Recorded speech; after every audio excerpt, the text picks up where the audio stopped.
نحمده ونستعينه ونؤمن به ونتوكل عليه ونعوذ بالله من شرور أنفسنا ومن سيئات أعمالنا من يهده الله فلا مضل له ومن يضلل فلا هادي له نشهد أن لا إله إلا الله وحده لا شريك له ونشهد أن سيدنا ونبينا ومولانا محمدا صلى الله عليه وسلم عبده ورسوله اللهم صل وسلم وبارك على رسولك سيدنا ومولانا محمد وعلى آل وأصحاب سيدنا ومولانا محمد وعلى جميع الأنبياء والمرسلين وآلهم وصحبهم وتابعين لهم بإحسان إلى يوم الدين أما بعد فأعوذ بالله من الشيطان الرجيم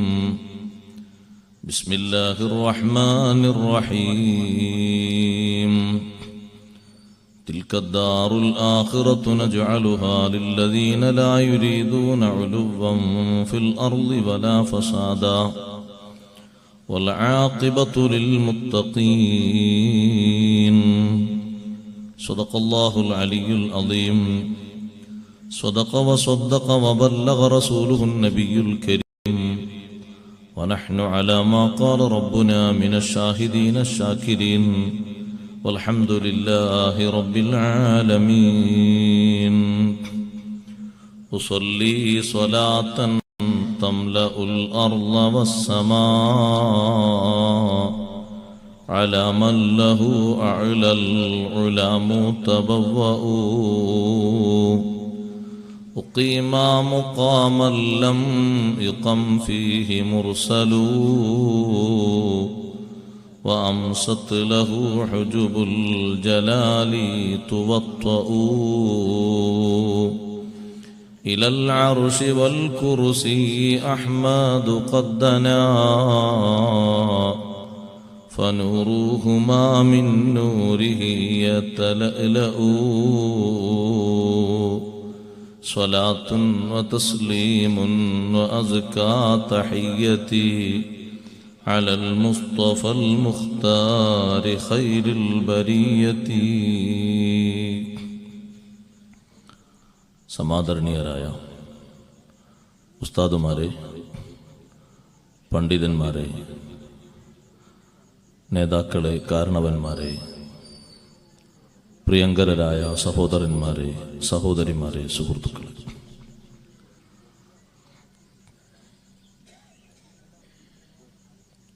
നമ്മുടെ ഈ പ്രദേശത്ത് ഒരുപാട് ദിവസമായി നീണ്ടു നിൽക്കുന്ന പ്രഭാഷണ പരമ്പരകൾ നടന്നുകൊണ്ടിരിക്കുകയാണ്. അല്ലാഹു സുബ്ഹാനഹു വ തആല ഓരോ ദിവസവും പഠിക്കുന്ന കേൾക്കുന്ന കാര്യങ്ങൾ ജീവിതത്തിൽ അനുവർത്തിക്കാൻ എല്ലാവിധ തൗഫീഖും നൽകി നമ്മെ അനുഗ്രഹിക്കുമാറാകട്ടെ. ഇന്നും കഴിഞ്ഞ ദിവസങ്ങളിലും വരാനിരിക്കുന്ന ദിവസങ്ങളിലുമൊക്കെ ഉപദേശം യഥാവിധി ഫലപ്പെടുന്ന അള്ളാഹുവിൻ്റെ ഇഷ്ടദാസരിൽ, സജ്ജനങ്ങളിൽ നമ്മെയും അവൻ ഉൾപ്പെടുത്തി അനുഗ്രഹിക്കുമാറാകട്ടെ.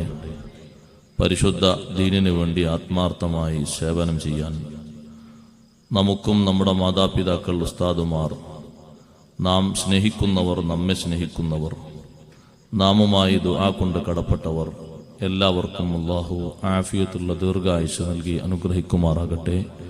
ആമീൻ എന്ന് ആമുഖമായി പ്രാർത്ഥിക്കുന്നു.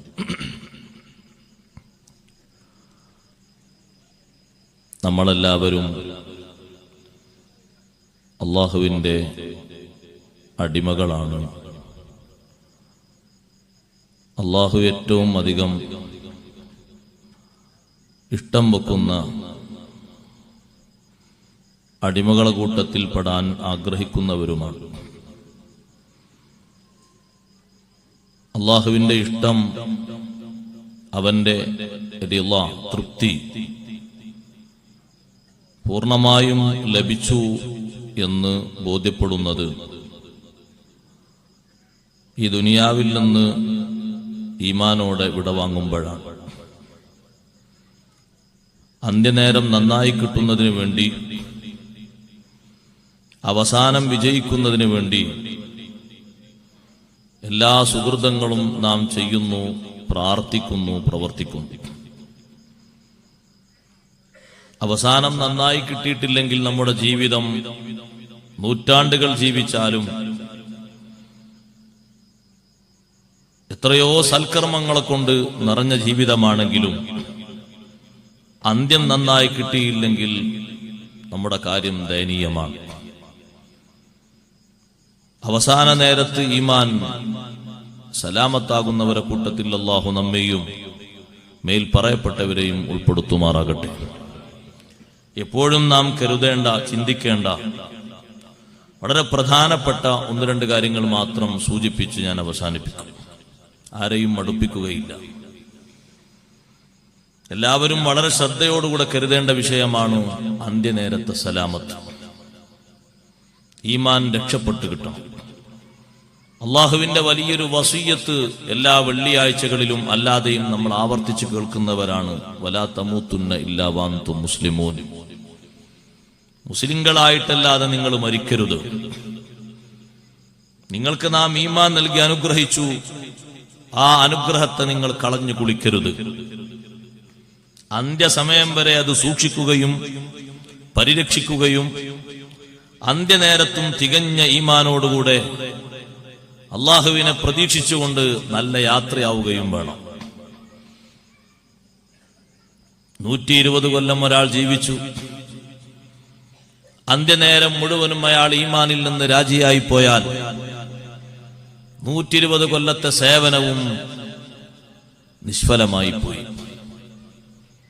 അയാളുടെ നിസ്കാരവും നോമ്പും മറ്റു സുഹൃതങ്ങളും ഒന്നും അയാൾക്ക് ഫലം ചെയ്യുകയില്ല. 100,000 ആളുകൾ അയാളെ പിന്നാലെ അണിനിരന്ന് ജനാസ നിസ്കരിച്ചിട്ടുണ്ട് എങ്കിലും ഒന്നും അയാളിലേക്ക് ചേരുകയില്ല.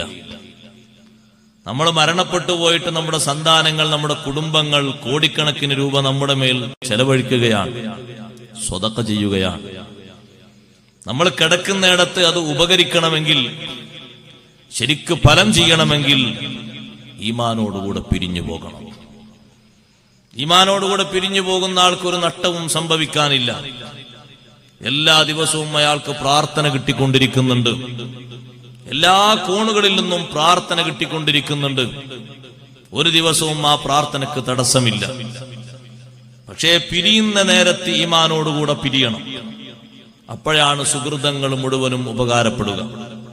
ബഹുമാനപ്പെട്ട സയ്യിദത്തുനാ ബീബി ആയിഷ റളിയല്ലാഹു അൻഹാ, മുമ്പ് കാലത്ത് ജീവിച്ച ഇബ്നു ജദ്ആൻ എന്ന് പറയുന്ന മഹൽ വ്യക്തിയെ പറ്റി ഹബീബ് റസൂലുള്ളാഹി സ്വല്ലല്ലാഹു അലൈഹി വസല്ലം ചോദിച്ചു.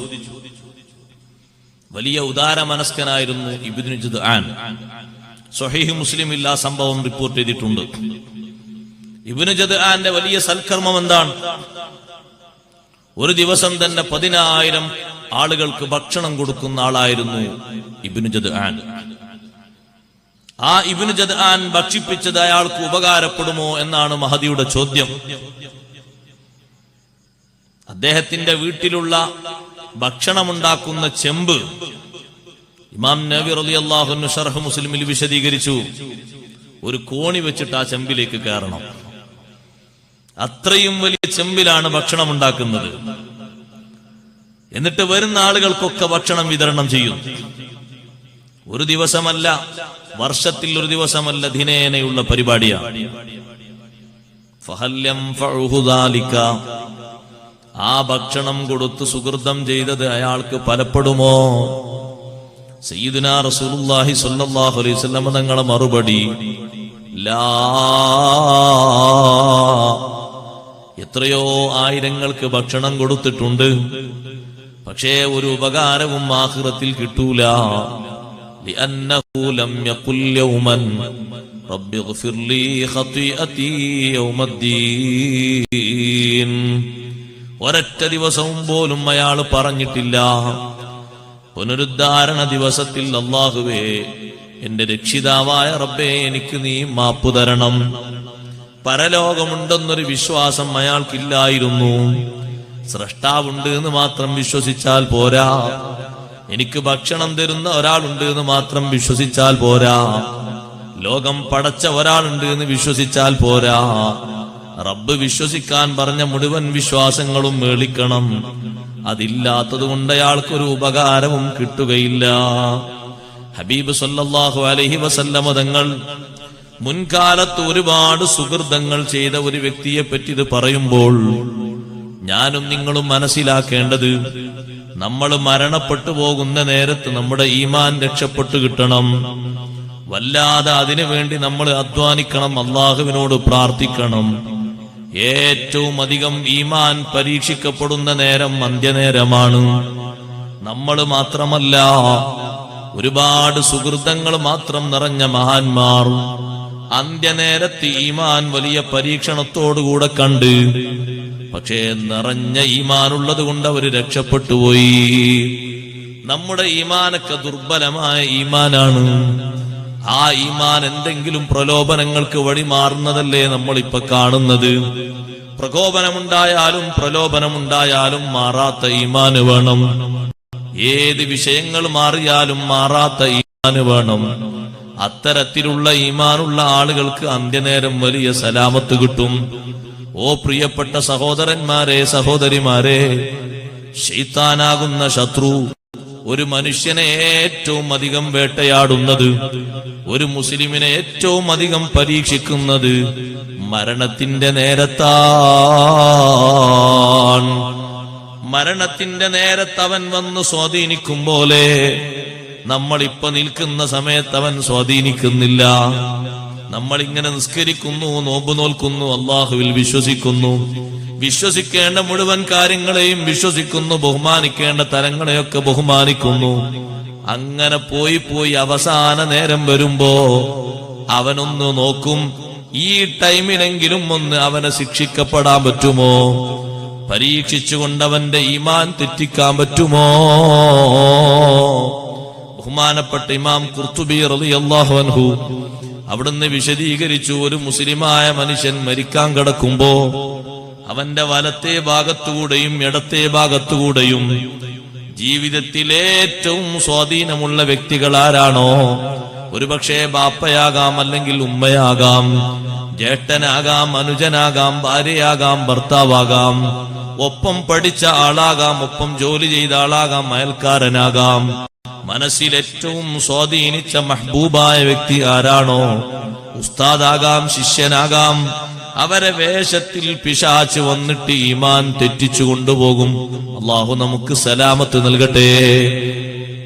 പഴമക്കാരായ ആളുകൾ ഈമാനിന്റെ സലാമത്തിന് വേണ്ടി പ്രത്യേകം അവർ ദുആ ചെയ്തിരുന്നു.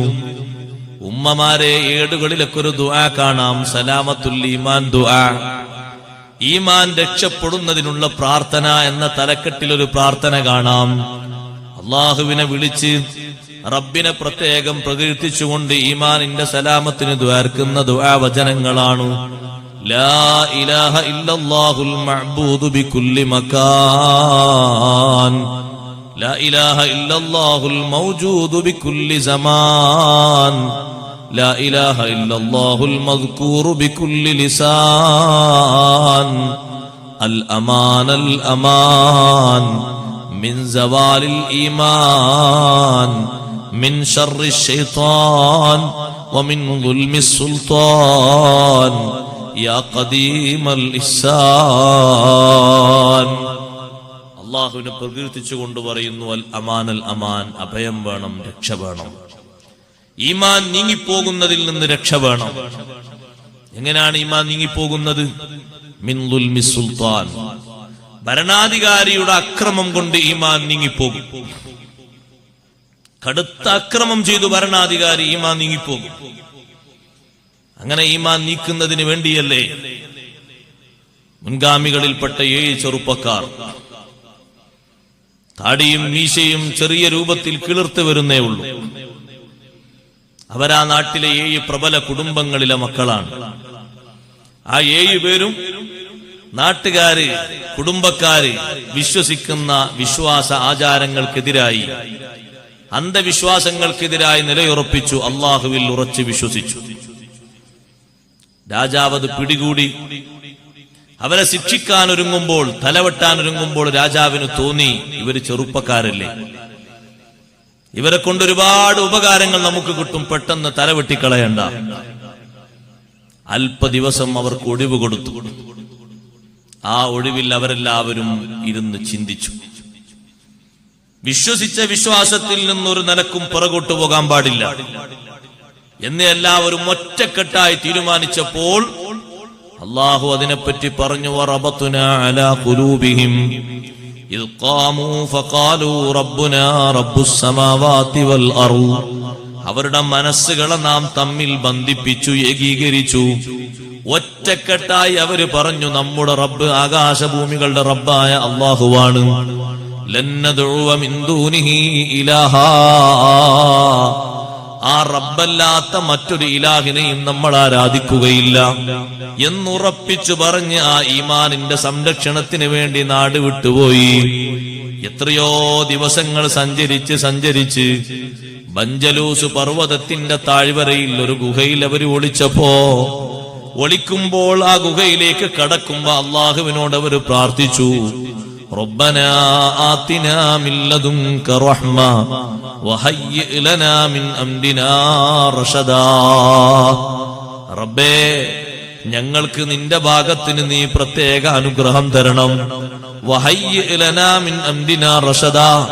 ഞങ്ങളുടെ ഏത് കാര്യത്തിന്റെയും അവസാനം ശേഷം വരുന്ന ആളുകൾക്കൊരു മാർഗദർശനമാക്കി വെക്കണം.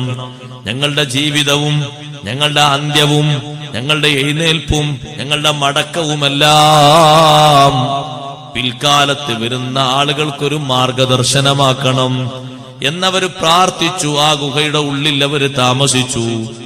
ഈമാനിന്റെ സംരക്ഷണത്തിന് വേണ്ടി രാജാവിന്റെ ദുൽമ് ഭയന്ന് ഓടിയപ്പോ ആ ചെറുപ്പക്കാരെ ശരീരത്തിന് അല്ലാഹു ബഹുമാനം നൽകി. 3 നൂറ്റാണ്ടിലപ്പുറം ഗുഹയുടെ ഉള്ളിൽ താമസിച്ച് ഒരിക്കൽ പോലും അവരെ ശരീരത്തിന് വെയിലേൽപ്പിച്ചിട്ടില്ല, വെയിലിന്റെ ചൂടും പ്രകാശവും കൊള്ളിപ്പിച്ചിട്ടില്ല. വനുഖല്ലിബുഹും ദാത്തൽ യമീനി വദാത്തശ് ശിമാൽ. വലത്തെ ഭാഗത്തേക്കും ഇടത്തെ ഭാഗത്തേക്കും അവരെങ്ങനെ മാറ്റിമറിക്കുന്നു. അവരെ ശരീരത്തിന് ചെതലരിച്ചിട്ടില്ല, അവരെ വസ്ത്രങ്ങൾ ചിതല് തിന്നുപോയിട്ടില്ല, അവരെ നഖങ്ങളോ മുടികളോ ഒന്നും ആരും പറിച്ചു കൊണ്ടുപോയിട്ടില്ല. 3 നൂറ്റാണ്ട് അല്ലാഹു തആല നന്നായ സുഖനിദ്ര നൽകി. അത്തരത്തിൽ സുഖം അനുഭവിച്ചവരാരാണ്? അവരെ ശരീരത്തിനും അല്ലാഹു കാവൽ നൽകി, അവരുടെ ഗുഹക്കും അല്ലാഹു കാവലേർപ്പെടുത്തി. അവരെ ശരീരത്തിന് അല്ലാഹു തആല കൊടുത്ത ബഹുമാനം കാരണം 3 നൂറ്റാണ്ടിന് ശേഷം അവരൊന്ന് എഴുന്നേറ്റപ്പോ അവര് കാരണമായി ലക്ഷക്കണക്കിന് ആളുകൾക്ക് അല്ലാഹു ഹിദായത്ത് നൽകി. നേരത്തെ അവർ അല്ലാഹുവിനോട് ദുആ ചെയ്തത് അതാണ്, വഹയ്യിഅ് ലനാ മിൻ അംരിനാ റശദാ. ഞങ്ങളെ എല്ലാ കാര്യത്തിലും ബാക്കിയുള്ള ആളുകൾക്ക് നീ ഒരു സന്മാർഗം നൽകണം. 3 നൂറ്റാണ്ട് കഴിഞ്ഞ് അവർ എഴുന്നേറ്റപ്പോ പരസ്പരം ചോദിച്ചു, കം ലബിത്തും, എത്ര ദിവസം ഇവിടെ താമസിച്ചു? 3 നൂറ്റാണ്ട് അവരതിൽ വിശ്രമിച്ചിട്ട് താമസിച്ച നേരം നോക്കുമ്പോ അവർ പരസ്പരം പറഞ്ഞു, ലബിസ്നാ യൗമന്നോ ബാദയോ, ഒരു ദിവസം അല്ലെങ്കിൽ അര ദിവസം. ഒരു വർഷം ആരും പറഞ്ഞില്ല, ഒരാഴ്ച എന്നും പറഞ്ഞില്ല, ഒരു മാസം ഒന്നും പറഞ്ഞില്ല. എന്തൊരു സുഖമാണ് അവരെ ശരീരത്തിന് അല്ലാഹു കൊടുത്തത്. ഈമാനിന്റെ സംരക്ഷണത്തിന് വേണ്ടിയാണ് അവർ നാട് വിട്ടുപോയത്. ജീവിക്കാൻ വകുപ്പില്ലാത്ത പട്ടിണിപ്പാവങ്ങളൊന്നുമല്ല. ആ നാട്ടിലെ പൗരപ്രമുഖന്മാരുടെ സമ്പന്നന്മാരുടെ മക്കളാണ്. 7 പേരും 7 കുടുംബത്തിലെ പ്രധാനികളുടെ മക്കളാണ്. പക്ഷെ അവരെ ഖൽബിൽ അല്ലാഹു തആല കൊടുത്ത ഈമാൻ, അത് പരിരക്ഷിക്കുന്നതിന് വേണ്ടി ഏതറ്റം വരെ പോകാനും അവർ ഒരുങ്ങി. അവരുടെ ചരിത്രമാണല്ലോ വെള്ളിയാഴ്ചകളിൽ എല്ലാ മുസ്ലിം സഹോദരനും സഹോദരിയും ഓതിക്കൊണ്ടിരിക്കുന്നത്. ഈമാനിന്റെ രക്ഷയ്ക്ക് വേണ്ടിയാണ്. അള്ളാഹു നമ്മുടെ ഈമാൻ രക്ഷപ്പെടുത്തി തരട്ടെ. ഈമാനിന്റെ സലാമത്തിന് വേണ്ടിയാണ് കാതലായി ആദ്യം തന്നെ ആ ചരിത്രം ഓതുന്നത്. അവരെഴുന്നേറ്റ് വന്നപ്പോൾ രാജ്യം ഭരിക്കുന്ന രാജാവ്, അദ്ദേഹം അവരുടെ ആദർശം പോലെ അള്ളാഹുവിൽ വിശ്വസിക്കുന്ന രാജാവാണ്. പക്ഷേ കുറെ കാലമായി ആ രാജാവ് അണികൾക്കിടയിൽ ഒരു വിശ്വാസ വൈകല്യം ഏറ്റുകൊണ്ടിരിക്കുകയാണ്. തന്റെ അണികൾക്കിടയിൽപ്പെട്ട ഒരു വലിയ വിഭാഗം തന്നെ പറയുന്നു, പുനർജീവിതം എന്ന് പറയുന്നു ഒന്ന് വിശ്വസിക്കാൻ പറ്റുന്നില്ല. അല്ലാഹുത്താല ഉണ്ട്, ശരിയാണ്. അല്ലാഹുത്താല ശിക്ഷിക്കുന്നു പറഞ്ഞാൽ അതും ശരിയാണ്. അല്ലാഹുത്താലാക്ക് നരകണ്ട് സ്വർഗണ്ട് നോക്കാൻ അതൊക്കെ ശരിയാണ്. പുനർജീവിതം എന്ന് പറഞ്ഞാൽ ഒന്നും ഞങ്ങൾക്ക് ചിന്തിക്കാൻ പറ്റുന്നില്ല. അപ്പോഴൊക്കെ രാജാവ് ദ്വാർക്കുകയാണ്, അല്ലാഹുവേ, ഈ ജനങ്ങളുടെ നേർമാർഗത്തിന് എന്തെങ്കിലും ഒരു ദൃഷ്ടാന്തം നീ ഉണ്ടാക്കി തരണം. ഇവരെ എഴുന്നേൽപ്പല്ലേ അതിന്റെ കാരണം. അവരെ നഗരഭാഗത്തേക്ക് പോയി ഹലാലായ ഭക്ഷണം കൊണ്ടുവരാൻ വേണ്ടി ഒരാളെ വിട്ടു. ഫല്ലൻദുർ അയ്യുഹാ അസ്കാ തുആമാ.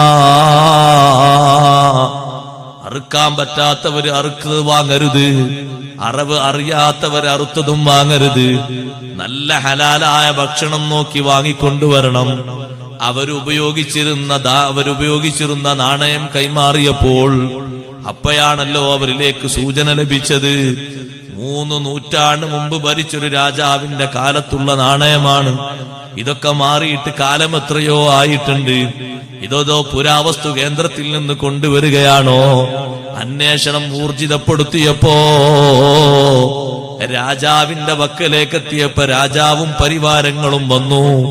10,000 ആളുകൾ ഗുഹാമുഖത്തേക്ക് വന്നു നോക്കുമ്പോ അവിടെ 6 പേരുണ്ട്, പുറത്ത് ഒരാളും ഉണ്ട്. 7 പേരെയും കണ്ടപ്പോ രാജാവ് പറഞ്ഞു, അൽഹംദുലില്ലാഹില്ലദീ അറാനി ഹാദിഹിൽ ആയാ. ഈ ദൃഷ്ടാന്തം എനിക്ക് കാണിച്ചു തന്ന അല്ലാഹുവേ, നിനക്കാണ് സർവസ്തുതിയും. ജനങ്ങളെ, ഇവര് 3 നൂറ്റാണ്ട് മുമ്പ് ജീവിച്ചവരാണ്. ഒന്ന് ചോദിച്ചു നോക്കൂ, ഇവര് വരുമ്പോഴുള്ള രാജാവിന്റെ പേരെന്താണ്? അപ്പോൾ അവരോട് ചോദിച്ചപ്പോ അവര് പറഞ്ഞു, ദഖിയാനൂസ് എന്ന രാജാവാണ്. ശരിക്ക് വർഷം കണക്കുകൂട്ടി നോക്കുമ്പോ 3 നൂറ്റാണ്ടപ്പുറത്ത് ഭരണം നടത്തിയ രാജാവാണ്. ആ കണ്ട ആളുകൾ മുഴുവനും ബഅസിൽ വിശ്വസിച്ചു. വകദാലിക അഅസർനാ അലൈഹിം ലിയഅലമൂ അന്ന വഅദല്ലാഹി ഹഖ് വഅന്ന അസ്സാഅത ലാ റൈബ ഫീഹാ. ഈ ചെറുപ്പക്കാരുടെ ജീവിതം അവർക്ക് നാം വെളിവാക്കി കൊടുത്തത് അള്ളാഹുവിന്റെ വാഗ്ദാനം സത്യമാണെന്നും ഖിയാമത്ത് നാൾ ഇവിടെ നടക്കാൻ പോകുന്ന യാഥാർത്ഥ്യമാണെന്നും ജനങ്ങൾ ഉറച്ചു വിശ്വസിക്കാനാണ്. ഈ 7 ഗുഹാവാസികളെയും കണ്ടപ്പോ ഖിയാമത്ത് നാൾ ഉണ്ടെന്നതിൽ, പുനർജീവിതം വരുമെന്നതിൽ ഒരൊറ്റ കുട്ടിക്കും സന്ദേഹമില്ല. രാജാവിന്റെ ദുൽമിനെ പേടിച്ചിട്ട് ഈമാനിന്റെ പരിരക്ഷണത്തിന് വേണ്ടി ഓടിയതാണ്. രാജാവിന്റെ അക്രമം ഭയന്നപ്പോ ബഹുമാനപ്പെട്ട കലീമുല്ലാഹി മൂസ അലൈഹിസ്സലാം ആദ്യം തന്നെ മൂസാ നബിയെ കൊണ്ട് വിശ്വസിച്ച ആളുകളിൽ പ്രഗൽഭന്മാരും നല്ല ബുദ്ധിമാന്മാരുമായ 10,000-ലധികം വരുന്ന സാഹിരീങ്ങൾ, സിഹ്റിന്റെ വലിയ പാഠം പഠിപ്പിക്കുന്ന ആളുകൾ, അതിലെല്ലാ വിദ്യകളും പയറ്റി തെളിഞ്ഞ ആളുകൾ, ദുഹാ സമയത്ത് അവരെല്ലാവരും സുജൂദിലായി വീണിട്ട് ആമന്നാ ബി റബ്ബിൽ ആലമീൻ റബ്ബി മൂസാ വ ഹാറൂൻ, ഞങ്ങൾ ഫിർഔനെ നിന്നെ വിശ്വസിക്കൂല, നിന്റെ കഴിവുകളൊക്കെ തോറ്റിരിക്കുന്നു, ലോകരക്ഷിതാവായ അള്ളാഹുവിൽ വിശ്വസിച്ചു, അഥവാ മൂസാ നബിയുടെയും ഹാറൂൻ നബിയുടെയും റബ്ബിനെ കൊണ്ട് വിശ്വസിച്ചു. അപ്പോൾ ഫിർഔൻ പറഞ്ഞു, ലൗ ഖത്വയന്ന ഐദിയകും വഅർജുലകും മിൻ ഖിലാഫ് വലൗസല്ലിബന്നകും അജ്മഈൻ, നിങ്ങളുടെ കൈകാലുകളൊക്കെ വ്യത്യസ്തമായി ഛേദിച്ചു മുറിച്ചു മാറ്റും, രക്തം വാർന്ന് നിങ്ങളെ മരുഭൂമിയിലേക്ക് വലിച്ചെറിഞ്ഞ് നിങ്ങൾ അവിടെ കിടന്ന് പടിഞ്ഞു മരിക്കേണ്ടി വരും, അല്ലെങ്കിൽ നിങ്ങളെ ക്രൂശിക്കപ്പെടും, ആണി തറച്ച മരത്തിന്റെ മേൽ നിങ്ങളെ ശരീരം കൊണ്ടുപോയി ബലമായി കെട്ടിയിട്ട് ആ ആണി തുളക്കുന്ന ദ്വാരങ്ങളിലൂടെ രക്തം വാർന്നൊഴുകി നിങ്ങൾ മരിക്കേണ്ടി വരും. ഈമാൻ ഖൽബിൽ രൂപപ്പെട്ട അവരെന്താ പറഞ്ഞത്? ഖാലൂ ലാ ളൈർ, ഒരു പ്രശ്നവും ഞങ്ങൾക്കില്ല, എത്ര തന്നെ ഞങ്ങളെ ആക്രമിച്ചാലും തുണ്ടം തുണ്ടമായി ഞങ്ങളെ മുറിക്കപ്പെട്ടാലും ഇന്നാ ഇലാ റബ്ബിനാ മുൻഖലിബൂൻ, ഞങ്ങൾ റബ്ബിലേക്ക് മടങ്ങിപ്പോകുന്നവരാണ്. അതുകൊണ്ട് നിങ്ങളെ അക്രമം ഭയക്കൂല. ഒരുപാട് ശിക്ഷ കൊടുത്തിട്ടും ഒരാള് പോലും പിന്തിരിഞ്ഞില്ല. എത്രയോ ആളുകളെ വേട്ടയാടി പിടിച്ച് ശിക്ഷിച്ചിട്ടുണ്ട്, പക്ഷേ പിൻവാങ്ങിയിട്ടില്ല. അക്രമിയുടെ ഭരണാധികാരിയുടെ അക്രമത്തിനാൽ വലിയ ഫിത്നയുണ്ടാകും. അതുകൊണ്ടല്ലേ നിങ്ങൾ കണ്ടില്ലേ, ഭരണാധികാരികൾ നടത്തിയ അക്രമം കൊണ്ട് പാവപ്പെട്ട മുസ്ലിങ്ങൾ റോഹിംഗ്യകൾ പീഡിപ്പിക്കപ്പെട്ടപ്പോ ഒരാള് പോലും ഈമാനിൽ നിന്ന് മാറിയില്ലല്ലോ. നിങ്ങളൊക്കെ ശബ്ദങ്ങൾ കേട്ടില്ലേ? മണ്ണിട്ട് മൂടുന്ന നേരത്തും ഉച്ചയിസ്തരം അവർ പറയുന്നത് ലാ ഇലാഹ ഇല്ലല്ലാഹ്. പച്ചയായ മനുഷ്യന്മാരെ ശരീരത്തിലേക്ക് മണ്ണിട്ട് മൂടുന്നു. രാജ്യദ്രോഹ കുറ്റം ചെയ്തിട്ടില്ല, ഒരുത്തരെയും ആക്രമിച്ചിട്ടില്ല, ഒരു സാധനവും കട്ടെടുത്തിട്ടില്ല. മുസ്ലിങ്ങളായി എന്നൊരൊറ്റ കാരണം കൊണ്ട് പീഡനം അനുഭവിക്കുമ്പോ ഈ അടുത്തും ഫലസ്തീനിന്റെ തെരുവീതിയിൽ ഗാസ മുനമ്പിനടുത്ത് ഒരു പാവപ്പെട്ട ചെറുപ്പക്കാരൻ തക്ലീഫെത്താത്ത പ്രായപൂർത്തിയെത്താത്ത കുട്ടിയെ ജൂതക്കഴുകൻ പിടിച്ച് ഞെരുക്കി കൊല്ലുമ്പോ ആ കുട്ടിയും പറയുന്നത് ലാ ഇലാഹ ഇല്ലല്ലാഹ്. സത്യത്തിൽ ഇസ്ലാമിന്റെ വ്യാപനം കൊണ്ട് പടിഞ്ഞാറ് തോൽക്കുകയാണ്. കാരണം ഈ കലിമയെ മാറ്റാനോ അതിനെ തുരത്താനോ അതിനെ പിടിച്ച് പറിച്ചെടുക്കാനോ ഒരു ഉപകരണം കൊണ്ടും കഴിയുന്നില്ല. പച്ചയായ മനുഷ്യന്മാരെ ചുട്ടുകൊന്നില്ലേ? ബാപ്പയെ ഉമ്മാന്റെ മുന്നിൽ വെച്ച് വെട്ടിക്കൊലപ്പെടുത്തുന്നില്ലേ? ബാപ്പാന്റെയും ഉമ്മാന്റെയും മുന്നിൽ വെച്ച് മക്കളെ ബലാത്കാരം ചെയ്തില്ലേ? റോഹിംഗ്യകൾ എന്തെല്ലാമാണ് ചെയ്തു കൂട്ടിയത് മുസ്ലിങ്ങളെ? ബുദ്ധന്മാർ എന്തെല്ലാമാണ് ചെയ്തു കൂട്ടിയത്? അവരുടെ നേതാവായ ശ്രീബുദ്ധൻ അത് അംഗീകരിക്കുന്നുണ്ടോ? ഒരിക്കലും ഇല്ല. വർഗീയതക്കും അക്രമത്തിനും ശ്രീബുദ്ധന്റെ വചനങ്ങൾ എതിരാണ്. പക്ഷേ ഭരണതലത്തിൽ നിന്നുള്ള അക്രമം കാരണം എത്ര അക്രമം അഴിച്ചുവിട്ടിട്ട് 10,000-കണക്കിന് ആളുകൾ ആ രൂപത്തിൽ അക്രമമേറ്റ് മരിച്ചിട്ടും കലിമയിൽ നിന്ന് പിൻവാങ്ങിയിട്ടില്ല. 6 ലക്ഷം അഭയാർത്ഥികളല്ലേ ബംഗ്ലാദേശിലെത്തിയിടുന്നത്? ഒരാള് പോലും കൂറുമാറ്റം സംഭവിച്ച് മാറിയിട്ടുണ്ടോ? അത് അചഞ്ചലമായ ഈമാനുള്ളത് കൊണ്ടാണ്. അള്ളാഹു നമ്മുടെ ഈമാനിന് സലാമത്ത് തരട്ടെ. ഭരണാധികാരിയുടെ ദുൽമ കൊണ്ട് അങ്ങനെ വരും. അതുകൊണ്ടാണ് അബൂ മുസ്ലിമുൽ ഖൗലാനി റളിയല്ലാഹു അൻഹുവിനെ ഭരണാധികാരിയും വലിയ സ്വാധീനവുമുള്ള കള്ളപ്രവാചകനായ അസ്വദുൽ അൻസി പിടിച്ച് പീഡിപ്പിക്കാൻ നോക്കിയത്. അസ്വദുൽ അൻസി അബൂ മുസ്ലിമുൽ ഖൗലാനി തങ്ങളെ അറസ്റ്റ് ചെയ്തു. ആരാണ് അബൂ മുസ്ലിമുൽ ഖൗലാനി തങ്ങൾ? നബി സല്ലല്ലാഹു അലൈഹി വസല്ലം തങ്ങളെ കാലത്ത് ജീവിച്ചിട്ടുണ്ട്, പക്ഷേ തങ്ങളെ കണ്ടിട്ടില്ല, കാണാനുള്ള വകുപ്പ് കിട്ടിയിട്ടില്ല. അങ്ങനെ ജീവിച്ച അബൂ മുസ്ലിമുൽ ഖൗലാനി തങ്ങളെ അറസ്റ്റ് ചെയ്തുകൊണ്ട് വന്നിട്ട് അസ്വദുൽ അൻസി എന്ന കള്ളപ്രവാചകൻ ചോദിക്കുന്നു അബൂ മുസ്ലിം തങ്ങളോട്, അത്തശ്ഹദു അന്നീ റസൂലുള്ളാഹ്, ഞാൻ അല്ലാഹുവിന്റെ റസൂലാണെന്ന് സമ്മതിക്കുമോ? നീ റസൂലാണ് എന്നൊരു പദപ്രയോഗം നാവിലൂടെ ഒരിക്കലും വരാതെ, അത് വരുന്നത് ശരിക്ക് സൂക്ഷിച്ച് അബൂ മുസ്ലിമുൽ ഖൗലാനി റഹ്മത്തുള്ളാഹി അലൈഹി പറഞ്ഞു, അതേ ഞാനത് സമ്മതിക്കുന്നത് പോയിട്ട് ഒരു കള്ളപ്രവാചകനാണെന്ന വാക്കുപോലും നിന്നെപ്പറ്റി പറയാൻ ഞാൻ ഉദ്ദേശിക്കുന്നില്ല. റസൂൽ എന്ന പദം പ്രയോഗിക്കാൻ ഉദ്ദേശിക്കുന്നില്ല. നിന്നെപ്പറ്റി ഞാൻ പറയുന്നത് അശ്ഹദു അന്നക മലികുൻ കദ്ദാബ്, നീ നന്നായി നുണ പറയുന്ന രാജാവാണ്. നുണ പറയാൻ എല്ലാവിധ കഴിവും ആർജിച്ച രാജാവാണ്. റസൂല് എന്ന് നിന്നെപ്പറ്റി പറയാൻ പറ്റൂല. എന്റെ നാവ് കൊണ്ട് ഞാനത് പറയില്ല. വലിയ അഗ്നികുണ്ഡം തയ്യാറാക്കി.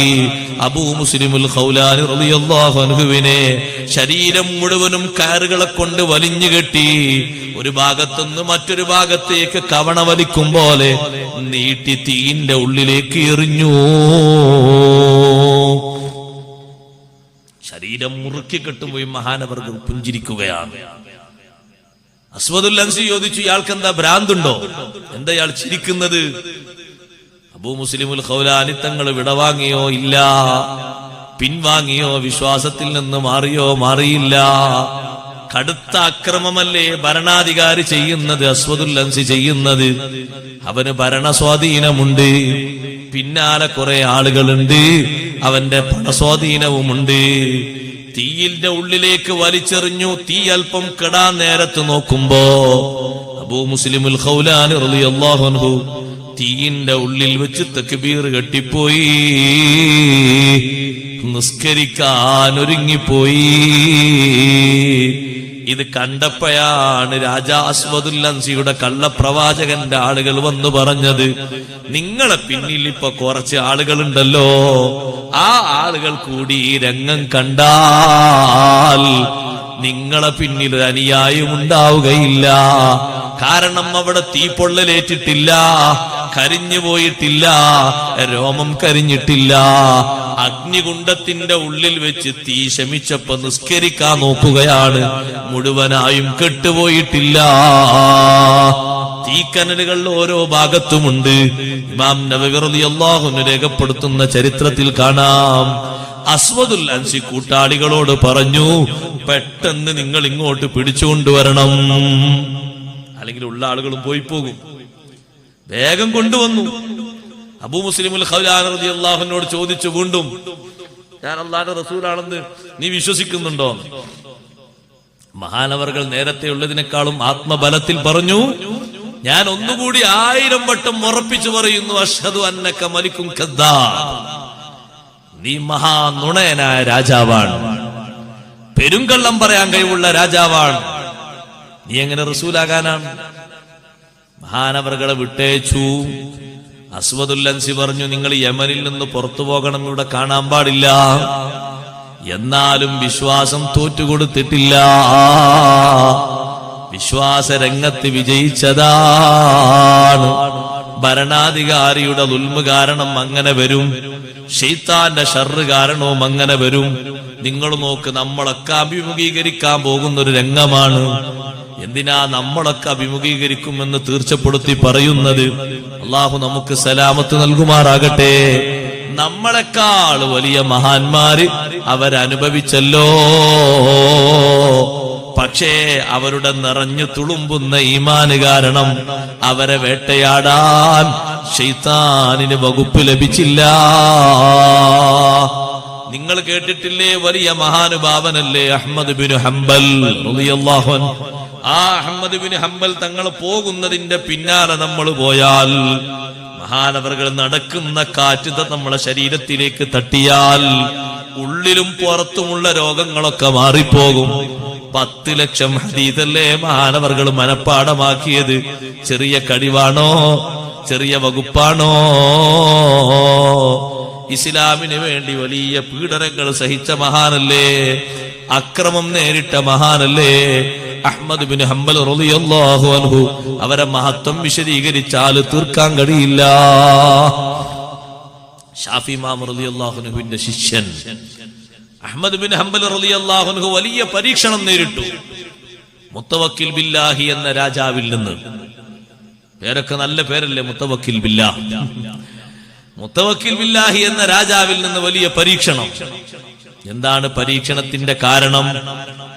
അയാൾ ഒരു വിവാദം വലിച്ചിട്ടു, അള്ളാഹുവിന്റെ കലാമായ ഖുർആൻ മഖ്ലൂഖാണ് എന്ന്, സൃഷ്ടിയാണ് എന്ന്. ഖുർആനെ പറ്റി സൃഷ്ടി എന്ന് പറയാൻ പാടില്ല. അല്ലാഹു തആല ഖദീമാണ്, അവന്റെ കലാമും ഖദീമാണ്. ഖുർആൻ ഒരു സൃഷ്ടിയാണെന്ന് ഇയാൾ വാദിച്ചു. അഹ്മദ് ബിൻ ഹംബൽ റളിയല്ലാഹു അൻഹു തുറന്നു പറഞ്ഞു, അൽ ഖുർആനു കലാമുല്ലാഹ് ഗൈറു മഖ്ലൂഖ്. ഖുർആൻ അല്ലാഹുവിന്റെ കലാമാണ്, അത് സൃഷ്ടിയല്ല. സൃഷ്ടിയാണെന്നതിനെ പറ്റി പറയാൻ പാടില്ല. മഹാനവറുകളെ അറസ്റ്റ് ചെയ്ത് കൊണ്ടുപോയി. റമദാനിലാണ് അറസ്റ്റ് നടക്കുന്നത്. നോമ്പുകാരനായി ശരീരത്തിൽ ചാട്ടവാറിന്റെ അടി കൊണ്ടുപോയി. വിശുദ്ധ ഇസ്ലാമിന് വേണ്ടി സഹിക്കുന്ന വലിയ ത്യാഗമാണ്. നിങ്ങൾ ആലോചിച്ചു നോക്കൂ, ഇസ്ലാമിന് വേണ്ടി നമ്മൾ ഇത്തരത്തിൽ ത്യാഗം സഹിച്ചിട്ടുണ്ടോ? നമ്മുടെ മുൻഗാമികൾ ഇത്തരത്തിൽ ത്യാഗം സഹിച്ചിട്ടുണ്ടോ?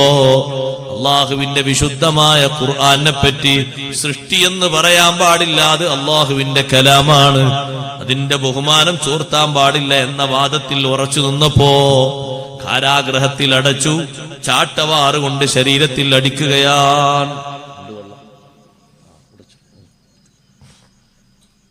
ചാട്ടവാറ് കൊണ്ട് അടിക്കുമ്പോ ഒന്നാമത്തെ അടി വന്നപ്പോ മഹാനവറുകൾ ചൊല്ലി ബിസ്മില്ലാഹിർ റഹ്മാനിർ റഹീം. അള്ളാഹുവിന്റെ മാർഗത്തിലല്ലേ അടി സ്വീകരിക്കുന്നത്, ക്രിമിനൽ കുറ്റൊന്നും ചെയ്തിട്ടില്ലല്ലോ, പടച്ച റബ്ബ് പൊരുത്തപ്പെടുന്ന വഴിയിലല്ലേ അതും ബിസ്മിയൊല്ലി സ്വീകരിക്കാം. രണ്ടാമത്തെ അടി വന്നപ്പോ മഹാനവറുകൾ ചൊല്ലി ലാ ഹൗല വലാ ഖുവത ഇല്ലാ ബില്ലാഹ്. മൂന്നാമത്തെ അടി വന്നപ്പോ ലൻ യുസീബനാ ഇല്ലാ മാ കതബല്ലാഹു ലനാ. അല്ലാഹ് നമുക്ക് കണക്കാക്കിയതല്ലാതെ നമുക്ക് സംഭവിക്കൂലല്ലോ. നിശ്ചയദാർഢ്യത്തിന്റെ വാക്കാണത്, തവക്കുലിന്റെ വാക്കാണത്. അങ്ങനെ 21 ചാട്ടവാറിന്റെ അടി കൊണ്ടുപോയി. ആദ്യഘട്ടത്തിൽ കുപ്പായം ഇട്ടിട്ടാ അടിച്ചത്, പിന്നെ കുപ്പായം മൂരിയിട്ട് ആ സുന്ദരമായ മേനിയിൽ അടി തുടങ്ങി. ഒരു അരമുണ്ട് മാത്രമാണുള്ളത്, 2 കൈയും ബേക്കോട്ട് പിടിച്ചു കെട്ടിയിട്ടുണ്ട്. ഉടുത്ത അരമുണ്ട് അടിയാൻ വേണ്ടി തുടങ്ങുമ്പോ ആര് വന്ന് ഉടുത്തു കൊടുക്കാനാണ്? ജയിലിൽ അധികൃതർ ആരും വന്ന് തുണിയെടുത്തു കൊടുക്കൂലല്ലോ. മഹാനവറുകൾ മേൽപോട്ട് നോക്കിയിട്ട് എന്തോ മന്ത്രിക്കുന്നത് കണ്ടു. ഉടനെ തന്നെ തുണി അവിടെ ഉറച്ച് ഫിറ്റായി പോയി. ആരോ വന്ന് തുണി മുറുക്കി ഉടുത്തതുപോലെ പിന്നെ ആ തുണി അഴിഞ്ഞിട്ടില്ല. വിശുദ്ധ റമളാൻ നോറ്റ് അള്ളാഹുവിന്റെ കലാമായ ഖുർആനിന്റെ ബഹുമാനം സൂക്ഷിക്കുന്നതിന് ഒരു രാജാവും ഇനി അത്തരത്തിലൊരു വിവാദം കൊണ്ടുവരാൻ പാടില്ല എന്ന നിലക്ക് പ്രവർത്തിച്ച മഹാൻ ജയിൽവാസം അനുഭവിക്കുമ്പോഴാണ് അഷ്റഫുൽ ഖൽഖ് മുഹമ്മദുർ റസൂലുള്ളാഹി സ്വല്ലല്ലാഹു അലൈഹി വസല്ലമ തങ്ങൾ മനാമിൽ വന്ന്, സ്വപ്നത്തിൽ വന്ന് ഷാഫി ഇമാം തങ്ങളോട് നിർദ്ദേശം കൊടുക്കുന്നത്, അഹ്മദ് ബിൻ ഹംബൽ തങ്ങളോട് ക്ഷമിക്കാൻ പറയൂ, പകരം സ്വർഗം തരാം. അള്ളാഹുവിന്റെ കലാമായ ഖുർആനിന് വേണ്ടിയല്ലേ ക്ഷമിക്കുന്നത്? ഈ ചാട്ടവാറിന്റെ അടികൊണ്ട ഭാഗമൊക്കെ ആഖിറത്തിൽ വരൂലേ? ആ പുണ്യഭൂമേനിയിൽ കൊണ്ട അടിയുടെ അടയാളങ്ങളൊക്കെ റബ്ബിന്റെ മുന്നിൽ കൃത്യമായി വരുമല്ലോ. നിന്റെ കലാമിന് വേണ്ടി ഞാൻ സഹിച്ച ത്യാഗങ്ങളാണെന്ന് പറയില്ലേ? ആ അഹ്മദ് ബിൻ ഹംബൽ തങ്ങളോട് ക്ഷമിക്കണമെന്ന നിർദ്ദേശം ലോകത്തിന്റെ നേതാവ് ഹബീബ് റസൂലുള്ളാഹി സ്വല്ലല്ലാഹു അലൈഹി വസല്ലമ തങ്ങളിൽ നിന്ന് കിട്ടിയ വിവരം ഷാഫി ഇമാം റളിയല്ലാഹു അൻഹു ശിഷ്യനെ വിളിച്ചിട്ട് പറയുന്നു, വേഗം പോകണം ജയിലിലേക്ക്. മുതവക്കിൽ ബില്ലാഹി എന്ന രാജാവ് ഭരിക്കുന്ന രാജ്യത്ത് അവിടെയുള്ള ജയിലിൽ അഹ്മദ് ബിൻ ഹംബൽ തങ്ങളുണ്ട്. ഈ സന്തോഷ വാർത്ത അറിയിക്കണം, ക്ഷമിക്കാൻ വേണ്ടി പറയണം. അത് പറഞ്ഞിങ്ങ് പോന്നാ പോരാ. ഹാഫിദ് ഇബ്നു കസീർ രേഖപ്പെടുത്തി, അൽ ബിദായയിൽ തന്നെ കൊണ്ടുവന്നു. ഷാഫി ഇമാം റളിയല്ലാഹു അൻഹു ശിഷ്യനോട് പറയുന്നു, അടികൊണ്ട ആദ്യത്തെ കാലത്ത് ധരിച്ചൊരു കുപ്പായമുണ്ട്, ആ കുപ്പായം ഇങ്ങ് തരാൻ പറയൂ. ഉസ്താദ് ശിഷ്യന്റെ കുപ്പായം ബർക്കത്തിന് വേണ്ടി കൊണ്ടുവരാൻ പറയാണ്. ഉസ്താദാണ് ഷാഫി ഇമാം റളിയല്ലാഹു അൻഹു, അവിടുത്തെ ശിഷ്യനാണ് അഹ്മദ് ബിൻ ഹംബൽ റളിയല്ലാഹു അൻഹു. അവര് സഹിച്ച ത്യാഗം നമ്മൾ ഓർക്കണം. എന്നിട്ട് പിശാചിന്റെ വേട്ടയാടലിനെ പറ്റി ശരിക്ക് ബോധം വേണം. അന്ത്യനേരത്ത് ഈമാന് തെറിച്ചു പോകരുത്. ഞാൻ അതിനൊരു 4 കാരണങ്ങൾ മാത്രം പറഞ്ഞ് എന്റെ വിഷയം അവസാനിപ്പിക്കും. എല്ലാവരും ശരിക്ക് ശ്രദ്ധിക്കണം, നമ്മളെപ്പോഴും പരിഗണിക്കേണ്ട വിഷയമാണ്. ഞാനൊരു നോമ്പിന്റെ മസല പറയുകയാണെങ്കിൽ ഒരുപക്ഷെ റമളാൻ മാസമാകണം പലർക്കും അത് ഉപകാരപ്പെടാൻ. ഹജ്ജിന്റെ മസല പറഞ്ഞാലും അങ്ങനെ തന്നെ, നിസ്കാരത്തിന്റെ മസല പറഞ്ഞാലും അടുത്ത വക്താകണം, അല്ലെങ്കിൽ ഇനി നിസ്കരിക്കാൻ തുടങ്ങണം. അതേ സമയത്ത് മൗത്ത് അങ്ങനെയല്ല. അത് എപ്പോഴാണോ അള്ളാഹ് നിശ്ചയിച്ചത് ആ ടൈമിൽ തന്നെ സംഭവിക്കുന്നതാണ്. അതിന്റെ മുമ്പാണല്ലോ ഒരുങ്ങേണ്ടത്. അന്ത്യനേരം നന്നായി കിട്ടണ്ടേ? അല്ലെങ്കിൽ ഈ ഇരുന്നതും ഈ പറയുന്നതും ഈ കേട്ടതും എല്ലാം നിഷ്ഫലമാണ്. ഒരു ചെറിയ ഹസനത്തിന്റെ കൂലി പോലും ആഖിറത്തിൽ ലഭിക്കൂല. ശിഷ്യനെ പറഞ്ഞു വിടുന്നു, കുപ്പായം വാങ്ങി വരണം. ശിഷ്യൻ സന്തോഷ വാർത്ത അറിയിച്ചു. അഹ്മദ് ബിൻ ഹംബൽ റളിയല്ലാഹു അൻഹു അടികൊണ്ട കുപ്പായം വാങ്ങി വന്നു. ഷാഫി ഇമാം റളിയല്ലാഹു അൻഹു ഒരു ബക്കറ്റ് വെള്ളത്തിൽ അത് മുക്കി ആ വെള്ളം കൊണ്ട് ബറക്കത്തെടുത്തു. ഇബ്നു കസീർ രേഖപ്പെടുത്തിയത് കാണാം അൽ-ബിദായയിൽ. ആ കുപ്പായം മുക്കിയ വെള്ളം എന്താണ് ആ കുപ്പായത്തിലുള്ളത്? നിങ്ങൾ ആലോചിച്ചു നോക്കൂ. വലിയ ഷറഫല്ലേ? അള്ളാഹുവിന്റെ ഖുർആനിന് വേണ്ടിയാണ് ഈ സമരം. അവകാശത്തിന് വേണ്ടിയല്ല, സമ്പത്തെങ്കിലും കിട്ടാനല്ല, കുടുംബത്തിന് എന്തെങ്കിലും മാനനഷ്ട കേസിൽ എന്തെങ്കിലും പരിഹാരം കിട്ടാനല്ല, ഏതെങ്കിലും സ്ഥലത്ത് ആർക്കും എന്തെങ്കിലും പോരായ്മ കിട്ടാനല്ല. അള്ളാഹുവിന്റെ പൊരുത്തം ഒന്ന് മാത്രം പ്രതീക്ഷിച്ച്. അവന്റെ ഖുർആനെ പറ്റി സൃഷ്ടി എന്ന് പറയാൻ പാടില്ല. അത് ഖദീമായ കലാമാണ്.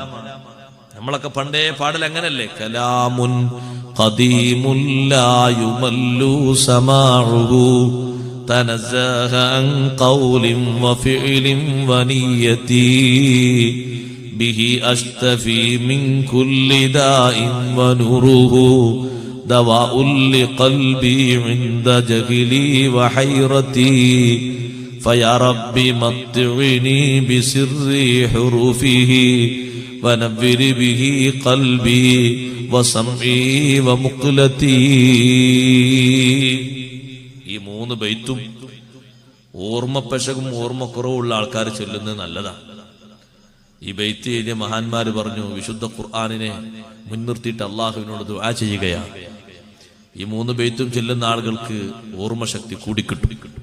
കലാമുൻ ഖദീമുൻ ലാ യുമല്ലു സമാഉഹു തനസ്സഹ അൻ ഖൗലിൻ വഫീലിൻ വനിയതി ബിഹി അസ്തഫി മിൻ കുല്ലി ദാഇൻ വനുറുഹു ദവാഉൽ ലിഖൽബി ഇൻദ ജഹ്ലി വഹൈറതി ഫയാ റബ്ബി മത്ഇനി ബിസിർരി ഹുറൂഫിഹി വനവ്വിർ ബിഹി ഖൽബി വസംഇ വമുഖ്ലതി. ഖദീമായ കലാമാണ് ഖുർആൻ. ആ വാദത്തിൽ അടിയുറച്ചു നിന്നു. ഒരു നിലക്കും പുറകോട്ട് പോയില്ല. വലിയ സന്തോഷം കിട്ടി. അത്തരത്തിൽ ഒന്നല്ല ധാരാളം അനുഭവങ്ങൾ അനുഭവിച്ച മഹാൻ, 10 ലക്ഷം ഹദീസ് മനപ്പാടമാക്കിയ മഹാൻ, ഇമാം ബുഖാരി റളിയല്ലാഹു അൻഹുവിന്റെ ഉസ്താദായ മഹാൻ അഹ്മദ് ബിൻ ഹംബൽ റളിയല്ലാഹു അൻഹു ആണ് ബുഖാരി ഇമാമിന്റെ ഉസ്താദ്. അത്രയും പ്രാഗൽഭ്യമുള്ള ശിഷ്യന്മാരല്ലേ മഹാനവർകൾക്കുള്ളത്. ആ മഹാനുഭാവൻ അഹ്മദ് ബിൻ ഹംബൽ തങ്ങൾ മരണത്തിന്റെ അവസ്ഥ എത്തിയപ്പോ മകൻ Abdullahi bin Ahmad bin Hanbal തങ്ങൾ മാത്രമാണ് അടുത്തുള്ളത്. മകന്റെ കയ്യിൽ ഒരു ശീലകഷ്ണമുണ്ട്. ബാപ്പയുടെ നിർദ്ദേശമനുസരിച്ച്, മോനെ, ഞാൻ മരണപ്പെട്ടാൽ ഒരു കഷ്ണം തുണിയെടുത്തിട്ട് എന്റെ താടക്ക് കെട്ടണം, എന്റെ കൈകാലുകൾ കെണുപ്പുകളൊക്കെ മയമാക്കണം, എല്ലാ സുന്നത്തുകളും നീ നിർവഹിക്കണം. മകൻ അടുത്ത് നിൽക്കുമ്പോ ബാപ്പയിൽ നിന്നൊരു രംഗം കാണുന്നു. ബാപ്പ എന്താ ചെയ്യുന്നത്? അഹ്മദ് ബിൻ ഹംബൽ തങ്ങൾ 2 കൈയും മേൽപോട്ടുയർത്തിയിട്ട് ആട്ടി ഓടിക്കുന്ന ശൈലി കാണിച്ചിട്ട് പറയുന്നു, അലാ ഇബ്അദ് അന്നീ, അലാ ഇബ്അദ് അന്നീ. ദൂരത്തു പോ, ദൂരത്തേക്ക് പോ, മാറിപ്പോ, ദൂരത്തു പോ, അകലയിലേക്ക് പോ, അടുത്ത് നിൽക്കല്ല. മകൻ ചിന്തിക്കുന്നു, പടച്ചോനെ, ബാപ്പാനിട്ട് ഞാനല്ലേ ഉള്ളത്. നമ്മളൊക്കെ ശരിക്കും കരുതണം, ബാപ്പാനിട്ട് ഞാനല്ലേ ഉള്ളത്, വേറെ ആരുമില്ലല്ലോ. ശൈത്താന് വരുന്നത് മറ്റാരും കണ്ടോണമെന്നില്ല. മലക്കുൽ മൗത്ത് വരുന്നത് ആരാ കാണല്? മരിക്കാൻ കിടക്കുന്ന ആളല്ലാതെ വേറെ ആരാ കാണുക? വേറുള്ളവരൊരു പക്ഷേ എന്തെങ്കിലും നല്ല സ്വാലിഹ്യങ്ങളൊക്കെ സലാം പറയുന്നത് കേട്ടെന്ന് വരും, പ്രതികരിക്കുന്നത് കേട്ടെന്ന് വരും. കൈ ഇങ്ങനെ പൊന്തിച്ചു കൊടുക്കുന്നത് കേട്ടെന്ന് വരും, സന്തോഷം പറയുന്നത് പലതും കേട്ടെന്ന് വരും. മലക്കുകൾ അങ്ങനെ സലാം പറയുമെന്ന് ഖുർആനിലുണ്ടല്ലോ. അല്ലദീന തതവഫാഹുമുൽ മലായികതു ത്വയ്യിബീൻ യഖൂലൂന സലാമുൻ അലൈക്കും ഉദ്ഖുലുൽ ജന്നത ബിമാ കുൻതും തഅമലൂൻ.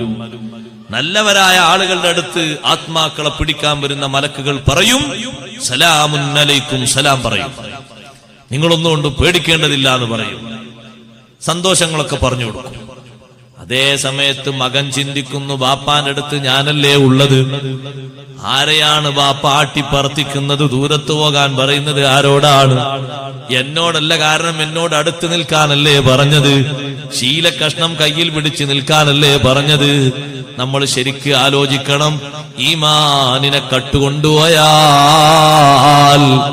തിരിച്ചു തരാൻ പിന്നൊരു നേതാവില്ല, ഈമാന് പുതുക്കിത്തരാൻ പിന്നൊരു അവസരമില്ല. അന്ത്യനേരമാണ്, വിധിയെഴുത്തിന്റെ നേരമാണ്. എങ്ങനെയാണ് പോകുന്നത് എന്ന് വിധിയെഴുതപ്പെടുന്ന നേരമാണ്. കുറച്ചു കഴിഞ്ഞിട്ട് അഹ്മദ് ബിൻ ഹംബൽ റളിയല്ലാഹു അൻഹു കണ്ണു തുറന്നു. മകൻ ചോദിച്ചു, ബാപ്പാ എന്താ നിങ്ങൾ പറഞ്ഞത്, ആരോടാ പറഞ്ഞത്? അഹ്മദ് ബിൻ ഹംബൽ റളിയല്ലാഹു അൻഹു പറയുന്നു, മോനെ, ഇന്ന ശൈത്താന ഖായിമുൻ ബിഹിദായി, ശൈത്താൻ എന്റെ നേർക്ക് നേരെ വന്ന് നിൽക്കുകയാണ്, അവൻ എന്നെ വെല്ലുവിളിക്കുകയാണ്. യാ അഹ്മദു ഫുത്തനീ, യാ അഹ്മദു ഫുത്തനീ, അഹ്മദേ എന്നെ തുരത്താൻ പറ്റോ, എന്നെ തകർക്കാൻ പറ്റോ, എന്നെ ആട്ടിയോടിക്കാൻ പറ്റോ? അവനോട് രണ്ട് കൈയും ഉയർത്തിയിട്ട് ഞാൻ അവനെ ആട്ടിയതാണ്. അവൻ എന്നെ കാണുന്നതിൽ നിന്ന് ദൂരത്തേക്ക് മാറിമറിഞ്ഞു. ജീവിതത്തിൽ ഒരു കറാഹത്ത് ചെയ്യിപ്പിക്കാൻ അഹ്മദ് ബിൻ ഹംബൽ തങ്ങളെ കിട്ടിയിട്ടില്ല, ഒരു ഖിലാഫുൽ ഔല ചെയ്യിപ്പിക്കാൻ കിട്ടിയിട്ടില്ല, ഒരു സുന്നത്ത് ഒഴിവാക്കിപ്പിക്കാൻ കിട്ടിയിട്ടില്ല, ഒരു ഹറാമിനോട് സാമീപ്യം പുലർത്താൻ കിട്ടിയിട്ടില്ല, ഒരു വാജിബ് ഒഴിവാക്കാൻ കിട്ടിയിട്ടില്ല. മരണത്തിന്റെ നേരത്ത് കിട്ടുമോ എന്നൊരു നോട്ടം നോക്കുകയാണ്. അല്ലാഹു അന്ത്യനേരത്ത് നമുക്ക് സലാമത്ത് നൽകട്ടെ. അറിവ് മാത്രമുണ്ടായാൽ അന്ത്യനേരത്ത് രക്ഷപ്പെടുമെന്ന് കരുതുന്നുണ്ടോ? അങ്ങനെയാണെങ്കിൽ ഖാറൂൻ മുതലാളി രക്ഷപ്പെടണ്ടേ? ഖാറൂൻ മുതലാളിയുടെ ഭൂമിയുടെ അടിയിലേക്ക് ഇപ്പോഴും അയാൾ താഴ്ന്നുകൊണ്ടിരിക്കുകയാണ്. തൗറാത്ത് കൊണ്ട് വലിയ വിവരമുള്ള ആളല്ലേ ഖാറൂൻ? മൂസാ നബി അലൈഹിസ്സലാമിന്റെ കുടുംബക്കാരനല്ലേ? മൂസാ നബി അലൈഹിസ്സലാമും ഹാറൂൻ നബിയും കഴിഞ്ഞാല് തൗറാത്തിൽ വിവരസ്ഥനായ ഖാറൂൻ മൂസാ നബി അലൈഹിസ്സലാമിന്റെ ബഹുമാനം ഇടിച്ചു തകർത്തതുകൊണ്ട് അല്ലാഹു തആല ഭൂമിയോട് വീങ്ങാൻ കൽപ്പിച്ചു. മൂസാ നബി ഉത്തരവ് പുറപ്പെടുവിച്ചു. ഫഖസഫ്നാ ബിഹി വബിദാരിഹിൽ അർദ്, അവനെയും അവന്റെ കൊട്ടാരത്തെയും ഭൂമിയിലേക്ക് ആഴ്ത്തിക്കളഞ്ഞു. അവൻ ഇന്നും ആയ്ന്നു പോയിക്കൊണ്ടിരിക്കുകയാണ്. വിവരം കൊണ്ട് മാത്രം രക്ഷപ്പെടുമെന്ന് കരുതണ്ട. എത്ര വിവരസ്ഥന്മാരുണ്ടായിരുന്നു, ആഖിബത്ത് മോശമായി കേടായി പോയവര്. നമ്മൾ നന്നായി ശ്രദ്ധിക്കണം, നന്നായി കരുതേണ്ടതുണ്ട്. അല്ലാഹു സുബ്ഹാനഹു വ തആല നമ്മുടെ ആഖിബത്ത് നന്നാക്കി തരട്ടെ. വൽ ആഖിബത്തു ലിൽ മുത്തഖീൻ, അന്തിമ വിജയം, അവസാന വിജയം, ഈ ലോകത്തിൽ നിന്ന് പിരിയുന്ന നേരത്തുള്ള വിജയവും ലിൽ മുത്തഖീൻ, അല്ലാഹുവിനെ സൂക്ഷിക്കാൻ പറഞ്ഞതൊക്കെ സൂക്ഷിച്ച് ജീവിക്കുന്ന ആളുകൾക്കാണ്. എന്തെല്ലാം സൂക്ഷിക്കണം, അന്ത്യനേരം നന്നാകാൻ എന്തെല്ലാം വേണോ അതെല്ലാം ജീവിതത്തിൽ സൂക്ഷിക്കേണ്ടതുണ്ട്. ആ നേരത്ത് കേടുവരാൻ കാരണമാകുന്ന എന്തെല്ലാം വിഷയങ്ങളുണ്ട് നമ്മുടെ ജീവിതത്തിൽ വരാൻ പാടില്ല. കൃത്യമായി ശ്രദ്ധിക്കണം, സൂക്ഷിക്കണം. അന്ത്യനേരം മോശമാകുന്ന ദുരിതങ്ങൾ, ദുരന്തങ്ങൾ അത് വിശദീകരിച്ചപ്പോൾ ധാരാളം കാര്യങ്ങൾ എണ്ണിപ്പറഞ്ഞു മഹാന്മാർ. ഹാഫിദ് ജലാലുദ്ദീൻ സുയൂത്തി റളിയല്ലാഹു അൻഹു പറഞ്ഞു, പ്രധാനമായും 4 കാരണങ്ങളുണ്ട്.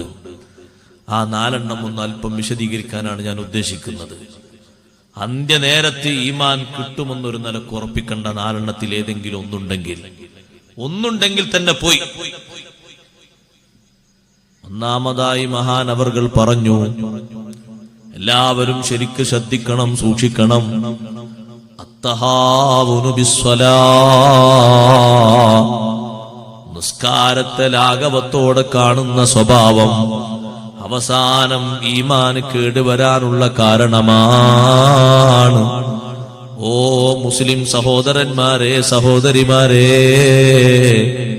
നിസ്കാരം ഖളാഇന്റെ കണക്ക് കെട്ടുകണക്കിന് പെരടിയിലുണ്ടെങ്കിൽ സമയബന്ധിതമായി നിർവഹിച്ചു വിട്ടണേ. മരണപ്പെട്ടു പോയാൽ നിസ്കാരത്തിന്റെ പകരം കൊടുത്തു വീട്ടാൻ അനന്തരക്കാർക്ക് കഴിയൂല കേട്ടോ. നിങ്ങൾ ഹജ്ജ് കഴിവുണ്ടായിട്ടും ചെയ്തിട്ടില്ലെങ്കിൽ മക്കളത് വീട്ടിയാൽ അത് നിങ്ങളെ പെരടിയിൽ നിന്ന് വീടിക്കിട്ടും. നോമ്പ് ഒരുപാട് കാലം നോറ്റ് വീട്ടാനുണ്ട്, അതിന് കണക്കാക്കി അവര് മുദ്ദു കൊടുത്താൽ, ഭക്ഷ്യവസ്തുവായ ധാന്യം കൊണ്ടുവന്ന് കൊടുത്താൽ അതിന്റെ കണക്കും വീടിക്കിട്ടും. സക്കാത്ത് എത്രയോ വർഷങ്ങളുടേത് ബാപ്പ കൊടുക്കാൻ ബാക്കി വെച്ചിട്ടുണ്ട്, മക്കളത് കൊടുത്താൽ അത് വീടിക്കിട്ടും. അതേ സമയത്ത് നിസ്കാരമോ, അതിന് പകരം നിർവഹിക്കാൻ ഒരു പഴുതില്ലല്ലോ.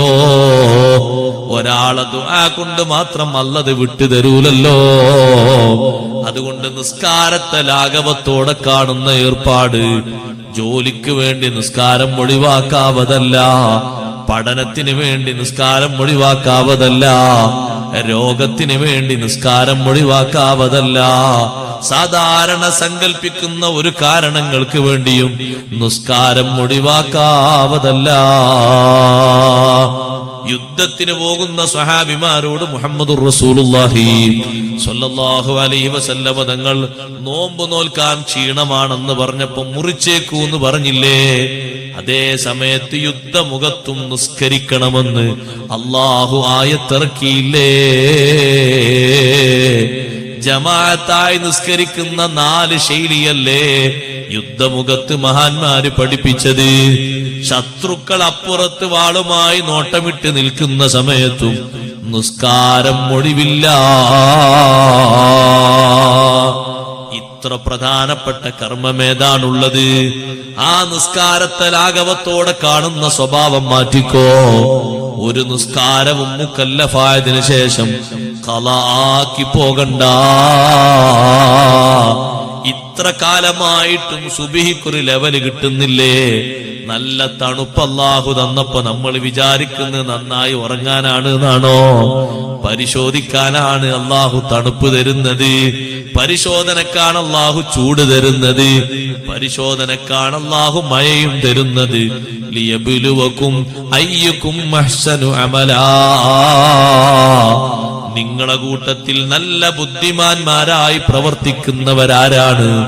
ഇത് പരിശോധിക്കാനാണ് അല്ലാഹു സമ്മതി തരുന്നത്, നിങ്ങളെയും എന്നെയും സമ്മതിച്ചിട്ടല്ല. എന്തെല്ലാം സൗകര്യങ്ങൾ അല്ലാഹു നിങ്ങൾക്ക് തന്നിട്ടുണ്ടോ? എന്നെ അല്ലാഹു സ്വീകരിച്ചു, നിങ്ങളെ സ്വീകരിച്ചു എന്നതിന്റെ തെളിവല്ല, അത് പരിശോധനയ്ക്ക് വേണ്ടി തന്നതാണ്. ജയിക്കലാണ് നമ്മുടെ ഉത്തരവാദിത്വം. അപ്പൊ ഒരു മഴയത്തും നമ്മൾ തോൽക്കാൻ പാടില്ല, ഒരു തണുപ്പിലും നമ്മൾ തോൽക്കാൻ പാടില്ല, ഒരു വിഷയത്തും നമ്മൾ പുറകോട്ട് വരാൻ പാടില്ല. ഉപ്പമാരെ, ഉമ്മമാരെ, വീട്ടിന്റെ അന്തർഭാഗങ്ങൾ നിസ്കാരം ഖളാക്കുന്ന ഒരാളെയും വെച്ച് തീറ്റിപ്പോറ്റാൻ പാടില്ല. എല്ലാവരെയും സുബഹിക്ക് ബാപ്പാരുമാരും ചേർന്ന് വിളിക്കണം നിസ്കരിക്കാൻ വേണ്ടിയിട്ട്. ഉമർ റളിയല്ലാഹു അൻഹു ഓരോ റൂമിലുള്ളവരെയും വിളിച്ചിട്ടേ ജമാഅത്തിന് പോകാറുള്ളൂ. എങ്ങനെ ഉമർ റളിയല്ലാഹു അൻഹു വിളിക്കാറുള്ളത്? ഹദീസിൽ കാണാം, ഉമർ റളിയല്ലാഹു അൻഹു ഓരോ വാതിലിന്റെ അടുത്ത് ചെന്നിട്ട് ഓതും, വഅ്മുർ അഹ്ലക ബിസ്സലാത്തി വസ്തബിർ അലൈഹാ ലാ നസ്അലുക റിസ്ഖൻ നഹ്നു നർസുഖുക വൽ ആഖിബതു ലിത്തഖ്വാ. ആ ആയത്ത് 2-3 വട്ടം ഓതുമ്പോ ആ റൂമിലുള്ള ആൾ എണീറ്റ് പിന്നെ അടുത്ത റൂമിന്റെ അടുത്ത് പോയി പിന്നെ ഓതും, പിന്നെ അപ്പുറത്തെ റൂമിന്റെ അടുത്ത് പോയി ഓതും. എല്ലാവരും എഴുന്നേറ്റ ശേഷമേ മഹാനവറുകൾ സുബ്ഹി ജമാഅത്തിന് വേണ്ടി പോവുകയുള്ളൂ. എല്ലാരെയും വിളിച്ചോണ്ടണം. അത് സൽക്കാരത്തിന് വേണ്ടി വന്ന മരുമകനാണെങ്കിലും ശരി, അയാൾ നേരത്തെ വിളിക്കണം. അയാൾക്ക് കുളിക്കാനുണ്ടാവും, ചിലപ്പോ നേരത്തെ വിളിക്കണം. 8 മണിക്ക് എണീറ്റ് വെക്കുന്ന മരുമകനാണോ നമ്മൾ ഈ ഭക്ഷണങ്ങളൊക്കെ ഉണ്ടായി കൊടുക്കുന്നത്? ഒരു 2 റക്അത്ത് നിസ്കരിക്കാൻ മടിയുള്ള മരുമകൻ, പുതിയാപ്പിള മകളെ ഭർത്താവ്. അയാൾക്കാണോ നമ്മൾ ഈ ഭക്ഷണങ്ങളൊക്കെ ഉണ്ടാക്കുന്നത്? 1-2 ഐറ്റം പോരാ, അയാളിപ്പോ അടുത്ത് വന്നതാണ്, അതുകൊണ്ട് 5 ഐറ്റം ഉണ്ടാകട്ടെ. ആർക്ക്? 2 റക്അത്ത് സുബ്ഹി അദായി നിസ്കരിക്കാൻ വകുപ്പില്ലാത്താക്ക്. ഒരു എതിറും ഒരു പ്രതിബന്ധവും അയാൾക്കില്ല. നിസ്കാരത്തെ ലാഘവത്തോടെ കാണരുത്. നിസ്കാരത്തെ ലാഘവത്തോടെ കണ്ടാൽ അന്ത്യനേരത്ത് ഈമാൻ കട്ടുകൊണ്ടുപോകും, ഈമാൻ പിഴച്ചു പോകും. അവിടെ രക്ഷപ്പെടുത്താൻ പിന്നൊരാളും വരില്ല. അവിടെ സലാമത്തിന് പിന്നൊരു മന്ത്രവും ഫലിക്കൂല. അതുകൊണ്ട് 2 വിഷയങ്ങളാ ഞാനതും സംബന്ധമായി പറഞ്ഞത്. ഒന്ന്, പെരടിയിൽ നിസ്കാരം കെട്ടുകണക്കാക്കി കിടക്കുന്നുണ്ടെങ്കിൽ ഫർളിന് മുമ്പും ശേഷവും സുന്നത്ത് നിസ്കരിക്കുന്ന സമയം നോക്കിയിട്ട് നമ്മളത് ഖലാ ആക്കി വീട്ടിക്കളയണം. ഓരോന്നും വീട്ടി റാഹത്താക്കണം.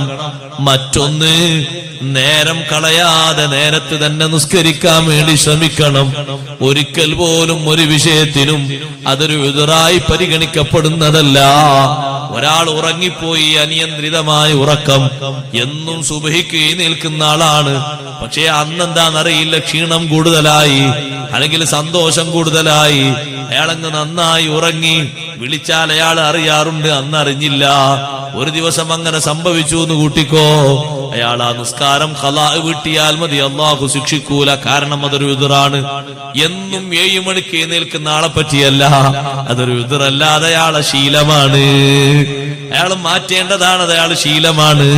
അതൊരു ഉദറായി കൂട്ടൂല, കാരണമായി കൂട്ടൂല. മറതി വന്നേക്കാമല്ലോ പ്രായം കൂടുതലാകുമ്പോ, സന്തോഷം കൂടുതലാകുമ്പോ, ടെൻഷൻ കൂടുതലാകുമ്പോ മറന്നുപോയി നിസ്കരിക്കാൻ. ഖലാ വീട്ടിയാൽ മതി, അതിന്റെ പേരിൽ ശിക്ഷ വരില്ല. അതേ സമയത്ത് നമ്മൾ പറയുന്ന കാരണങ്ങളൊന്നും കാരണമല്ല.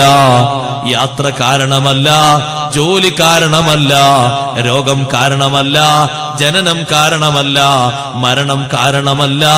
ഇങ്ങനെ തുടങ്ങിയുള്ള കാരണങ്ങളൊന്നും കാരണമല്ല. നിസ്കാരം ലാഘവത്തോടെ കാണരുത്, വളരെ ഗൗരവത്തോടെ കാണേണ്ടതാണ്. നിസ്കാരത്തെ ലാഘവത്തോടെ കണ്ടാൽ ആഖിബത്ത് മോശമായി പോകും. 2ാമത്തെ കാര്യം ഇമാം സുയൂത്തി റളിയല്ലാഹു അൻഹു പഠിപ്പിക്കുന്നു. എന്റെ ഉമ്മമാര് ശരിക്ക് ശ്രദ്ധിക്കണം. ശുർബുൽ ഖംരി,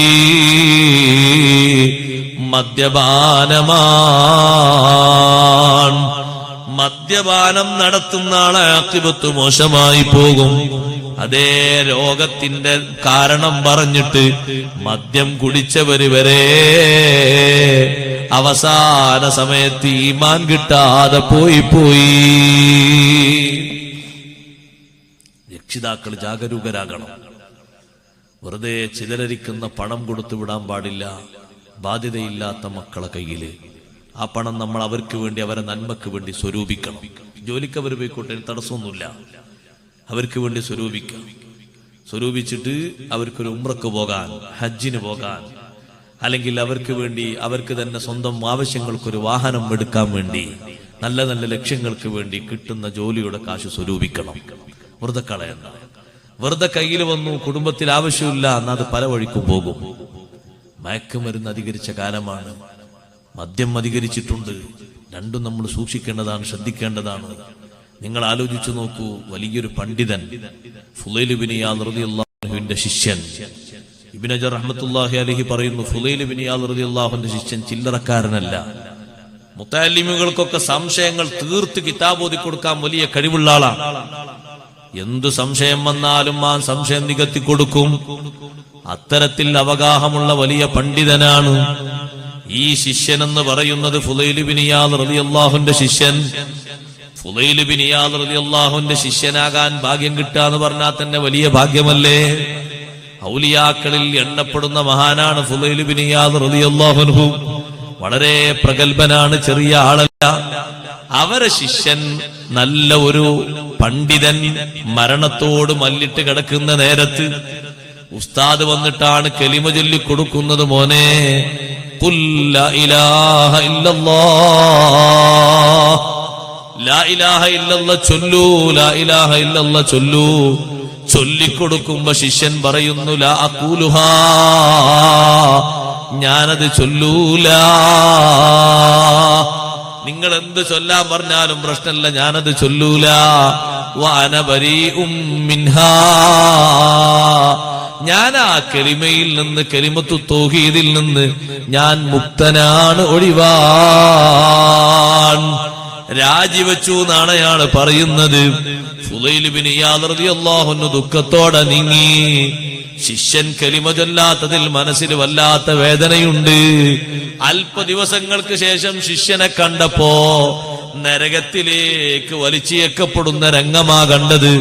അപ്പോൾ ചോദിച്ചു, യാ മിസ്കീൻ, ഓ ദുർബലനായ മനുഷ്യ, നിനക്ക് എന്തു പറ്റിപ്പോയി? ശിഷ്യൻ പറയുന്നു, ഉസ്താദേ, ഒന്നുമല്ല, ഒരു വൈദ്യൻ എന്നോട് വർഷത്തിൽ ഒരു പ്രാവശ്യം എന്റെ ശരീരത്തിലുള്ള രോഗത്തിന്റെ ശമനത്തിന് വേണ്ടി ഒരു വർഷത്തിൽ ഒരിക്കൽ മാത്രം മദ്യം കഴിക്കാൻ വേണ്ടി പറഞ്ഞിരുന്നു. ഞാനത് കൃത്യമായി കുടിച്ചു പോന്നിരുന്നു. അത് കുടിച്ചിട്ടില്ലെങ്കിൽ രോഗത്തിന്റെ അളവ് കൂടുമെന്ന് എന്നെ പറഞ്ഞിരുന്നു. അത് കാരണം അത് ഭയന്നിട്ട് ഞാൻ ഓരോ വർഷവും സമയമാകുമ്പോ കുടിച്ചിരുന്നു. ഇതാണ് ശിഷ്യൻ കാരണം പറയുന്നത്. ഇതൊരു ലോക്കറി മൊയ്ലിയാരല്ല, നല്ല പണ്ഡിതനായ ശിഷ്യനാണ്. മദ്യത്തിന്റെ വലിയ നാശം നിങ്ങൾ നോക്ക്. മരണത്തിന്റെ നേരത്തത് ഫലിച്ചില്ലേ, അവിടെ ഈമാൻ പിഴുതെടുത്തുകൊണ്ടുപോയി.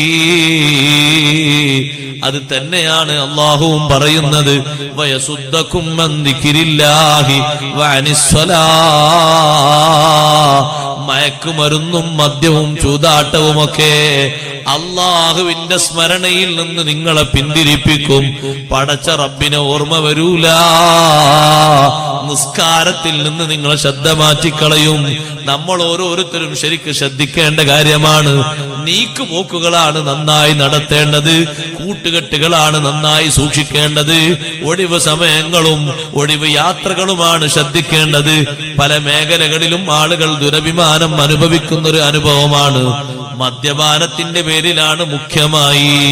രണ്ടാമത്തെ വിഷയം അതാണെങ്കിൽ, മൂന്നാമത്തെ വിഷയം ഉഖൂഖുൽ വാലിദൈൻ, മാതാപിതാക്കളെ വെറുപ്പിക്കലാണ്. മാതാവിനെയോ പിതാവിനെയോ വെറുപ്പിക്കുന്നവന് ഈമാൻ സലാമത്തായി കിട്ടൂല. ബാപ്പാനെ വെറുപ്പിക്കരുത്, ഉമ്മാനെ വെറുപ്പിക്കരുത്. എത്രയോ ശല്യക്കാരനായി മാറിയിട്ടും ബഹുമാനപ്പെട്ട റസൂലുള്ളാഹി സ്വല്ലല്ലാഹു അലൈഹി വസല്ലമ തങ്ങൾ ബാപ്പമാർക്ക് ഉമ്മമാർക്ക് കൊടുത്ത സ്ഥാനം കണ്ടില്ലേ?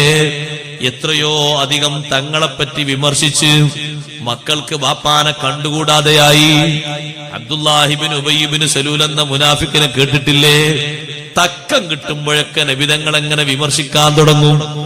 അപ്പം മകനായ അബ്ദുല്ലാഹി റളിയല്ലാഹു അൻഹു എന്ന സ്വഹാബി അള്ളാഹുവിന്റെ ഹബീബിന്റെ ഹദ്റത്തിൽ വന്ന് സമ്മതം ചോദിക്കുന്നു. എന്റെ ബാപ്പാനെ കൊല്ലാൻ സമ്മതം തരുമോ? തങ്ങളെ എതിർക്കുന്നത് കേട്ടിട്ട് എനിക്ക് സഹിക്കുന്നില്ല. തങ്ങളെ മറുപടി എന്താണ്? ലാ തഖ്തുൽഹു ഫഇന്നഹു അബൂക്, കൊന്നേക്കരുത്, അത് നിങ്ങളുടെ ഉപ്പയാണ്. രണ്ടാമതും സമ്മതം ചോദിച്ചപ്പോ തങ്ങളെ മറുപടി അങ്ങനെ തന്നെയാണ്. മൂന്നാമതും സമ്മതം ചോദിച്ചപ്പോ മറുപടി അങ്ങനെ തന്നെയാണ്. നഅം എന്നൊരു മൂന്നക്ഷരം മൂളിയാൽ തന്നെ, പറഞ്ഞാൽ തന്നെ ആ സ്വഹാബി അതിന് കീഴ്പ്പെടും. പക്ഷേ ബാപ്പാനെ കൊല്ലാൻ പറ്റൂല. എത്ര ദുഷിച്ചവനായാലും കൊല്ലാൻ പറ്റൂല. അത് ബാപ്പാക്കുള്ളൊരു മഹത്വമാണ്. ബാപ്പയായി എന്നതാണ് ആ മഹത്വത്തിന്റെ കാരണം. ചെലവ് തരുന്നുണ്ട്, തീറ്റിപ്പോറ്റുന്നുണ്ട്, ഇതൊന്നുമല്ല, പിറക്കാനുള്ള കാരണക്കാരനായി വർത്തിച്ച ബാപ്പയായി. അപ്പൊ നമ്മുടെ ജീവിതത്തിന് സ്വാതന്ത്ര്യം തരുന്നതിൽ മുഖ്യമായി അധ്വാനിച്ച ബാപ്പ, അതുപോലെ തന്നെ ഉമ്മ, രണ്ടുപേരെയും വെറുപ്പിക്കാൻ പാടില്ല. കൊണ്ട് വെറുപ്പിക്കരുത്, പ്രവൃത്തി കൊണ്ട് വെറുപ്പിക്കരുത്, പ്രതിഷേധം കൊണ്ട് വെറുപ്പിക്കരുത്, അവകാശങ്ങൾ തടഞ്ഞിട്ടും വെറുപ്പിക്കരുത്. ബാപ്പ പറഞ്ഞൊരു കാര്യമാണ്, ഉമ്മ പറഞ്ഞ കാര്യമാണ്. കാര്യപ്പോഴും അങ്ങനെ പഴയ ചാക്ക് പോലെ, കീറച്ചാക്ക് പോലെ കിടക്കുന്നുണ്ട്. നമ്മുടെ മനസ്സിലേക്ക്, നമ്മുടെ ശരീരത്തിലേക്ക് ആ കാര്യം ബഹുമാനിച്ചിട്ടില്ല. അവര് പറയുന്നതിനെ നേരെ എതിർത്ത് ക്രോസ് ചെയ്യുക, അതും സത്യത്തിൽ വെറുപ്പിക്കലാണ്. എന്തോ കൂടുതൽ ഉപദേശിച്ചതിന്റെ പേരിൽ പ്രതിഷേധം കൊണ്ട് വീട്ടിൽ നിന്ന് ഇറങ്ങിപ്പോവുക, സംസാരിക്കാതെ വീട്ടിൽ റൂമടച്ച് കഴിഞ്ഞുകൂടുക, ഭക്ഷണം കഴിക്കാതെ പ്രതിഷേധിക്കുക. ചെറുപ്പക്കാരികളെ, ഉമ്മയോ ബാപ്പയോ എന്തോ നിർദ്ദേശം മുന്നോട്ട് വെച്ചപ്പോ ചൊടിച്ചുപോയി. ആ ചൊടി കാരണം ഭക്ഷണം വേണ്ടാന്ന് തീരുമാനിച്ചു. വിശപ്പില്ലാഞ്ഞിട്ടല്ല, ആവശ്യമില്ലാഞ്ഞിട്ടല്ല, അത് വെറുപ്പിക്കലാണ്. അവരോട് സമ്മതം ചോദിക്കാതെ പോകുന്നത് വെറുപ്പിക്കലല്ലേ? യുദ്ധത്തിന് വേണ്ടി സമ്മതമില്ലാതെ വന്ന ആളെപ്പോലും നബി സല്ലല്ലാഹു അലൈഹി വസല്ലം മടക്കി വിട്ടു.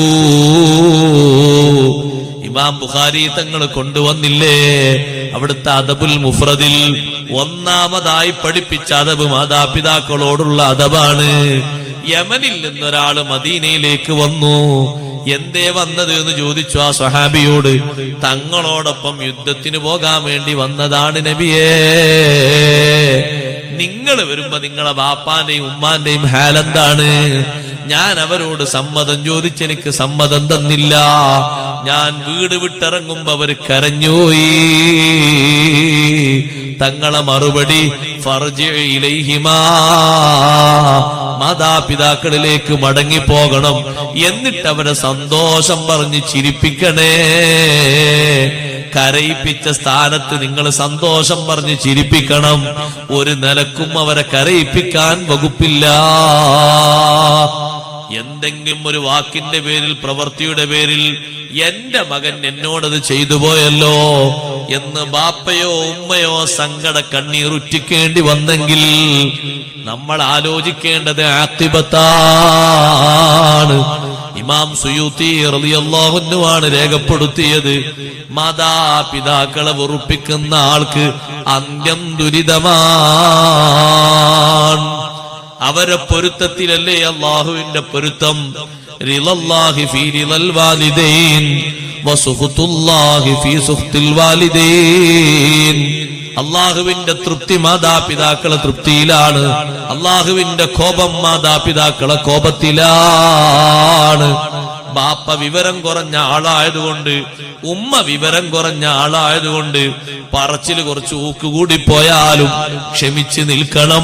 പ്രതികരിക്കാൻ നമുക്ക് അർഹതയില്ല. എന്തും പറയാമോ എന്ന് ചോദിച്ചിട്ട് നമ്മൾ അപ്പ തന്നെ തൊള്ളയിട്ട് കസറരുത്. ക്ഷമിച്ച് നിന്ന് വിഷയത്തിലുള്ള അപാകതകൾ ബോധ്യപ്പെടുത്തുകയാണെങ്കിൽ തന്നെ അശേഷം ബഹുമാനം കുറയാതെ ബോധ്യപ്പെടുത്തണം. നീ എത്ര വലിയ സ്റ്റാറ്റസ് മാനാണെങ്കിലും ശരി, നിന്റെ മാതാവും പിതാവും എത്രയോ മൈനസ് ഉള്ളവരാണെങ്കിലും ശരി, ബാപ്പ ഉമ്മ എന്ന അർത്ഥത്തിലുള്ള ബഹുമാനത്തിന് ഒരു കുറവും വരുത്താൻ പറ്റൂല. ബാപ്പാനെയും ഉമ്മാനെയും ബഹുമാനിക്കുന്ന ഇടത്താണ് വിജയം. നമ്മൾ ഓരോരുത്തരും ആ വിഷയം നന്നായി കാണേണ്ടതുണ്ട്. എല്ലാ അർത്ഥത്തിലും അവർക്ക് പ്രായാധിക്യം വരുമ്പോഴും അല്ലാത്ത സന്ദർഭത്തിലുമൊക്കെ ബാപ്പാനെയും ഉമ്മാനെയും നന്നായി മാനിക്കണം. ബഹുമാനപ്പെട്ട ഹബീബ് റസൂലുള്ളാഹി സ്വല്ലല്ലാഹു അലൈഹി വസല്ലം തങ്ങൾ ബാപ്പാന്റെ കൂടെ ഏറെക്കാലം കഴിയാൻ തങ്ങൾക്ക് സാധിച്ചിട്ടില്ലല്ലോ. ഉമ്മാന്റെ കൂടെയും ഏറെക്കാലം കഴിയാൻ താമസിച്ചിട്ടില്ല. 6 വയസ്സ്. 6-ാം വയസ്സിലാണ് ഉമ്മ ആമിന ബീവി റളിയല്ലാഹു അൻഹ വഫാത്താകുന്നത്. പക്ഷേ എന്നാലും ആ ആമിന ബീവി റളിയല്ലാഹു അൻഹ കൊടുത്ത ധൈര്യവും ആ ആമിന ബീവി റളിയല്ലാഹു അൻഹയുടെ വഫാത്തും ഹബീബ് സല്ലല്ലാഹു അലൈഹി വസല്ലം തങ്ങൾ പിൽക്കാലത്തും ഉമ്മയെ പറ്റി പറയാറുണ്ട്. 6 വയസ്സ് വരെയാണ് ഉമ്മാന്റെ ശിക്ഷണം കിട്ടിയത് എങ്കിൽ അതിൽ ചില്ലറ വർഷങ്ങൾ മാത്രം ആ ഉമ്മയുടെ കൂടെ ജീവിച്ചത് പിൽക്കാലത്തും തങ്ങൾ ഓർക്കാറുണ്ട്. ആ ഉമ്മയെ കാണാൻ വേണ്ടി അല്ലാഹു തആലയോട് സിയാറത്തിന് വേണ്ടി സമ്മതം ചോദിച്ചു. അല്ലാഹു സമ്മതം കൊടുത്തു. മാതാവിന്റെ ഹദറത്തിലെത്തി കുട്ടിക്കാലത്തെ ചെറിയ ഓർമ്മകൾ പങ്കുവെച്ച് നബി സല്ലല്ലാഹു അലൈഹി വസല്ലം കരഞ്ഞുപോയി. വഅബ്കാമൻ ഹൗലഹു, ചുറ്റുഭാഗത്തുള്ളവരെയും ആ കരച്ചിൽ കരയിപ്പിച്ചു.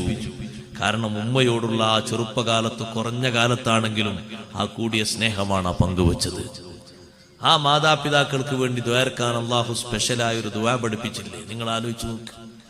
അത്തരത്തിലൊരു ദുആ വ്യക്തികൾക്ക് ദുആർക്കാൻ എന്താ അല്ലാഹു പഠിപ്പിച്ചത്? സമൂഹത്തിൽ പ്രത്യേക വ്യക്തികൾക്ക് വേണ്ടി ദ്വാരക്കാൻ ഇനി ആരും വാചകങ്ങൾ കെട്ടിക്കൂട്ടി ഉണ്ടാക്കേണ്ടതില്ല. അല്ലാഹു തആല പഠിപ്പിച്ചെന്നു ഇങ്ങനെ ദ്വാരനോളി, റബ്ബിർഹംഹുമാ കമാ റബ്ബയാനി സഗീറ. എന്താണ് ആ ദുആഇന്റെ ഒക്കെ അർത്ഥം? ചെറിയ അർത്ഥമാണ്. നമ്മളോട് എന്തെങ്കിലും പണം ചോദിക്കുമ്പോൾ നമുക്ക് ബാപ്പാനോട് വെറുപ്പ്, ഉമ്മാനോട് വെറുപ്പ്. മോനെ 1000 രൂപ വേണം, ഉമ്മ ചോദിക്കാം. അപ്പൊ നമ്മൾ ചോദിക്കാണ് ഉമ്മാനോട്, എന്തിനാണ് 1000 രൂപ? ഒരു സാധനം മേടിക്കാൻ. എന്താണ് ആ സാധനം? ചിക്കി ചികഞ്ഞ് ചോദിക്കാം. അങ്ങനെ ആ വസ്തു എങ്ങനെയെങ്കിലും ഒരു 500 രൂപക്ക് ആക്കി എടുക്കണം. നമ്മളവിടെ 1000 ചോദിച്ചതിന് 1000 കൊടുക്കാനും 10,000 കൊടുക്കാനൊക്കെ കയ്യിലുണ്ട്. 1000 കൊടുത്തു എന്ന് കരുതിയിട്ട് ഒന്നും നിനക്ക് നഷ്ടപ്പെടാനില്ല. കുട്ടിക്കാലത്ത് വളർത്തി തീറ്റിപ്പോറ്റിയതിന്റെ പേരിൽ ഷാഫി ഇമാം റളിയല്ലാഹു അൻഹുവിന് ജീവിതത്തിൽ ആദ്യമായി 1000 ദിർഹം കിട്ടിയത്. ഷാഫി ഇമാം റളിയല്ലാഹു അൻഹു പറഞ്ഞു, ഹാറൂൻ റഷീദിന്റെ സമീപത്ത് എത്തിയപ്പോഴാണ്. അതൊരു പ്രത്യേക കേസിലാണ് രാജാവിന്റെ അടുത്തെത്തിയത്. പക്ഷേ ആ കേസിൽ ഷാഫി ഇമാം റളിയല്ലാഹു അൻഹു കുറ്റക്കാരനല്ല. ഷാഫി ഇമാം തങ്ങളെ മഹത്വം മനസ്സിലാക്കിയ ഹാറൂൻ റഷീദ് എന്ന രാജാവ് ഒരുപാട് ഉപദേശങ്ങൾ സ്വീകരിച്ച് 4 വർഷം ബഗ്ദാദിൽ താമസിക്കുമ്പോ സൗകര്യങ്ങളൊക്കെ ചെയ്തു കൊടുത്ത്, ഒത്താശകളൊക്കെ ചെയ്തു കൊടുത്ത്, പോകാൻ നേരത്ത് 500 ദിർഹം കൊടുത്തു. അവിടെയുള്ള സൈനികരെല്ലാം ഷാഫി ഇമാം തങ്ങളുടെ ശിഷ്യന്മാരായി മാറി. അവരും കൊടുത്തു ഒരു 500 ദിർഹം. മഹാനവർകൾ പറയുന്നു, ഷാഫി ഇമാം തങ്ങൾ പറയുന്നു, ജീവിതത്തിൽ ആദ്യമായിട്ടാണ് ഒരു 1000 ദിർഹം കയ്യിൽ വരുന്നത്. ഞാനതെന്റെ പോക്കറ്റിലിട്ടു. എന്തിനാന്നറിയോ?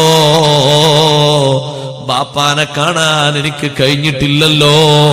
എന്നെ പരിപാലിച്ചതും പരിരക്ഷിച്ചതും മാതാവാണല്ലോ. മറ്റുള്ളവരുടെ വീട്ടിൽ തൊഴിലിന് പോയിട്ടല്ലേ മാതാവ് എന്നെ പഠിപ്പിക്കാനുള്ള വരിസംഖ്യ കണ്ടെത്തിയത്. മറ്റുള്ള വീടുകളിൽ പോയി ജോലിയെടുത്തിട്ടല്ലേ എനിക്കുള്ള ഭക്ഷണത്തിനുള്ള വക കണ്ടെത്തിയത്. ആ ഉമ്മാക്ക് കൊടുക്കാൻ 1000 ദിർഹം പോക്കറ്റിലിട്ട് സൂക്ഷിച്ചു വെച്ചു. ഇത് വേറെ ആർക്കാണ് ഇനി കൊടുക്കാൻ ബാധ്യതപ്പെട്ടത്? മറ്റുള്ള കുടുംബക്കാരൊക്കെ ഇനി നിങ്ങൾ ഷാഫി ഇമാം തങ്ങളെ പഠിപ്പിക്കണ്ട. ഒരു കുട്ടി മാത്രമല്ലേ ഉള്ളൂ. ജോലി എടുത്തിട്ട് നിങ്ങൾക്ക് സഹായത്തിന് കൂടിക്കൂടെ എന്ന് ചോദിക്കുമ്പോ മാതാവിന്റെ നിശ്ചയദാർഢ്യത്തിന്റെ മുന്നിൽ അവര് തലകുനിച്ചുപോയി. എന്റെ മകനെ എനിക്കൊരു ആലിമാക്കണം, എന്റെ മകനെ എനിക്കൊരു ഹാഫിളാക്കണം, എന്റെ മകനെ എനിക്കൊരു മുജ്തഹിദാക്കണം, എന്റെ മകൻ ആലിമു ഖുറൈശിൻ യംലഉ തിബാഖൽ അർളി ഇൽമാ, ഒരു ഖുറൈശ് പണ്ഡിതനാക്കണം. ആ ലക്ഷ്യത്തിന് വേണ്ടി എല്ലാ ക്ഷീണവും മാതാവ് സഹിക്കുന്നു, തരണം ചെയ്യുന്നു.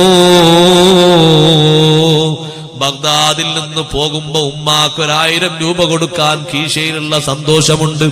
ഷാഫി ഇമാം റളിയല്ലാഹു അൻഹു മക്കയിലെത്തിയപ്പോ, മക്കയിലാണല്ലോ മാതാവ് താമസിക്കുന്നത്, ഉമ്മാന്റെ അടുത്തേക്ക് അങ്ങോട്ട് കയറുമ്പോൾ സലാം പറഞ്ഞ് സംസാരങ്ങൾ തുടങ്ങിയ ശേഷം മാതാവ് ചോദിക്കുന്നു, മകനെ, പോക്കറ്റിൽ ഒരുപാട് പണമുണ്ടെന്ന് തോന്നുന്നുണ്ടല്ലോ. ഉണ്ട് ഉമ്മ, ഉമ്മാക്ക് തരാൻ വേണ്ടി കൊണ്ടുവന്നതാണ്. ഉമ്മയല്ലേ എനിക്കെല്ലാ സംരക്ഷണവും തന്നത്. മാതാവ് പറഞ്ഞു, എനിക്കൊരു ദിർഹം പോലും വേണ്ട. നമ്മുടെ കുടുംബത്തിൽ കഴിയുന്ന പട്ടിണി പാവങ്ങളുണ്ടല്ലോ, അവർക്ക് ഓരോരുത്തർക്കും വിതരണം ചെയ്തിട്ടല്ലാതെ മകനിങ്ങോട്ട് കയറണ്ട. ഷാഫി ഇമാം റളിയല്ലാഹു അൻഹുവിന് മാതൃക കാണിക്കുന്ന മാതാവ്, ഷാഫി ഇമാം റളിയല്ലാഹു അൻഹുവിന്റെ കൺകുളിർമ, ആ കുട്ടിയെപ്പറ്റി, മോനെപ്പറ്റിയുള്ള കൺകുളിർമ ജീവിതത്തിൽ അനുഭവിച്ച മാതാവാണ്. ബാപ്പയുണ്ടെങ്കിൽ എന്ന് പലപ്പോഴും മാതാവ് ആശിച്ചിട്ടുണ്ട്. കാരണം വിജ്ഞാനത്തിന്റെ വീതിയിൽ സാമൂഹ്യ രംഗത്തും സാംസ്കാരിക രംഗത്തും രാഷ്ട്രീയ രംഗത്തും ഭരണരംഗത്തും നടമാടിക്കൊണ്ടിരിക്കുന്ന അപജയങ്ങൾക്കെതിരെ ഷാഫി ഇമാം റളിയല്ലാഹു അൻഹു വിജ്ഞാനം കൊണ്ട് നേരിട്ടപ്പോ അവരെല്ലാവരും പത്തിമടക്കിപ്പോയി. ആ വിജ്ഞാനത്തിന്റെ ബാഹുല്യത്തിന്റെ മുന്നിൽ, ആ ഇൽമിന്റെ മുന്നിൽ എല്ലാവരും അടിയറ വെച്ചുപോയി. ഭരണാധികാരികളും മേൽക്കോയ്മയുള്ളവരും ഷാഫി ഇമാം റളിയല്ലാഹു അൻഹുവിനെ അംഗീകരിച്ചു. മാതാവിന് വേണ്ടി കാത്തുവച്ചതാണ് 1000 ദിർഹം. ഉമ്മത് സ്വീകരിച്ചില്ല. ഉമ്മ നിർദ്ദേശിച്ചതുപോലെ കുടുംബങ്ങൾക്കത് കൈമാറിപ്പോയി. മാതാപിതാക്കളെ വെറുപ്പിക്കരുത്. അവരെ പൊരുത്തമാണ് വലിയ പൊരുത്തം. ആ പൊരുത്തത്തിനാണ് ഹബീബ് മുഹമ്മദുർ റസൂലുള്ളാഹി സ്വല്ലല്ലാഹു അലൈഹി വസല്ലം തങ്ങൾ വലിയ സർട്ടിഫിക്കറ്റ് കൊടുത്തത്. തങ്ങൾ വഫാത്താകുന്നതിന്റെ 8 വർഷം മുമ്പ് സ്വഹാബിമാരെ വിളിച്ചിട്ട് പറഞ്ഞു, സ്വഹാബിമാരെ, ജീവിതത്തിൽ എന്നെ കാണാൻ ഏറെ കൊതിച്ചു, പക്ഷെ എന്നെ കാണാൻ അവസരം ഒത്തുകിട്ടാത്ത ഒരാളുണ്ട്. യമനിലാണ് അയാളുള്ളത്. അവിടെയുള്ള ഖറൻ എന്ന പ്രദേശത്താണ്. മുറാദ് ഖബീലയിൽപ്പെട്ട ഗോത്രത്തിൽപ്പെട്ട ആളാണ്. ഉവൈസ് ബിൻ ആമിർ നിങ്ങളെ സമീപത്തേക്ക് വരും. ഉമർ റളിയല്ലാഹു അൻഹു വിളിച്ച് പ്രത്യേകം പറഞ്ഞു, ആ ഉവൈസ് ബിൻ ആമിർ വരുമ്പോൾ നിങ്ങൾ കൈപിടിച്ച് മുസാഫഹത്ത് ചെയ്യണം. സ്വഹാബിമാരോടാ പറയുന്നത്. സ്വഹാബിമാരോട് അത്ര ഗ്രേഡിൽ എത്തിയിട്ടില്ലെങ്കിലും വലിയ മഹാനല്ലേ. നിങ്ങൾ ദ്വാരിപ്പിക്കണം. അയാൾക്ക് ദുആഇന് ഉത്തരമുണ്ട്, ഇജാബത്തുണ്ട്. എന്താണ് തങ്ങൾ ഉവൈസ് ബിൻ ആമിറിന്റെ മഹത്വം പറഞ്ഞത്? ലഹു വാലിദ, ഉവൈസ് ബിൻ ആമിറിന് ഒരു മാതാവുണ്ട്. പിതാവ് നേരത്തെ മരണപ്പെട്ടുപോയി. വഹുവ ബിഹാ ബർറുൻ, ആ മാതാവിന് പൊരുത്തപ്പെട്ട മകനാണിത്. ആ മാതാവിന് എല്ലാ അർത്ഥത്തിലും ഗുണം ചെയ്ത മോനാണ്. ഉവൈസ് റളിയല്ലാഹു അൻഹു, ഉവൈസ് ബിൻ ആമിർ റളിയല്ലാഹു അൻഹു മദീനയിൽ വരാൻ ആഗ്രഹമില്ലാഞ്ഞിട്ടല്ല, പക്ഷേ ഉമ്മാന്റെ സമ്മതം ഒത്തുകിട്ടാൻ വേണ്ടി കുറെ കാലം കാത്തു നിന്നതാണ്. ഉമ്മാനെ അനുസരിച്ചു എന്ന് പറഞ്ഞാൽ അത് ചെറിയൊരു അനുസരണമല്ല, ചരിത്രത്തിൽ തുല്യതയില്ലാത്ത അനുസരണമാണ്. ഇടക്കിടക്ക് ഉമ്മാനോട് ചോദിക്കും. മദീനയിൽ നിന്ന് യമൻകാർ നബി തങ്ങളെ കണ്ടു വരുമ്പോ മദീനയിലേക്ക് വരാനുള്ള ആശ പ്രകടിപ്പിക്കും. പക്ഷേ മാതാവ് പറയും, മോനെ, ഞാനിവിടെ ഒറ്റക്കല്ലേ, എന്റെ കൂടെ ഇവിടെ ആരുമില്ലല്ലോ. അപ്പൊ പിന്നെ ചോദിക്കൂല. പിന്നെയും കുറെ കാലം കഴിഞ്ഞു പോകും. പിന്നെയും ആഗ്രഹം തികട്ടി വരുമ്പോ വീണ്ടും ചോദിക്കും, ഞാനൊന്ന് മദീനയിലേക്ക് പോകട്ടെ, നബി തങ്ങളെ കണ്ടുവരട്ടെ. അപ്പോഴും ഉമ്മ പറയും, എന്റെ കൂടെ ആരാണുള്ളത്? അങ്ങനെ ചോദ്യം ഇടക്കിടക്ക് ഇങ്ങനെ ഉമ്മ മറക്കുമ്പോ വീണ്ടും വീണ്ടും ചോദിച്ച് ഇമാം കല്ലൂബി തങ്ങളെ ഹിക്കായത്തിൽ കാണാം. ഒരിക്കൽ മാതാവ് സമ്മതം കൊടുക്കുന്നു, മദീനയിലേക്ക് പോകണോ? എന്നാൽ പൊയ്ക്കോളൂ. സുർഹു ഫീ ബൈതിഹി വഉദ് സരീആ, വീട്ടിൽ പോയി നബി സല്ലല്ലാഹു അലൈഹി വസല്ലം തങ്ങളെ സന്ദർശിക്കണം, പെട്ടെന്ന് മടങ്ങി വരണം. മാതാവിന്റെ വാക്കാണ്. ആ വാക്ക് അക്ഷരം പ്രതി അംഗീകരിക്കാന്ന് പറഞ്ഞതാണ് പൊരുത്തം തന്നെ. നമ്മൾ പറയും പോലെ ഉമ്മ കേൾക്കുന്നുണ്ടെങ്കിൽ ഉമ്മ നല്ല ആളാണെന്നാ കുറെ ആളുകൾക്ക്. നമ്മൾ പറയും പോലെ കേൾക്കണ മാതാവാണ്. മാതാവ് പറയും പോലെ നമ്മൾ കേൾക്കുന്നുണ്ട് എന്നല്ല, നമ്മൾ പറയും പോലെ കേൾക്കുന്ന ഉമ്മയാണ്, നമ്മൾ പറയും പോലെ കേൾക്കുന്ന ബാപ്പയാണ്. ഒരു നല്ലൊരാണെന്ന് പറയും ചിലർ.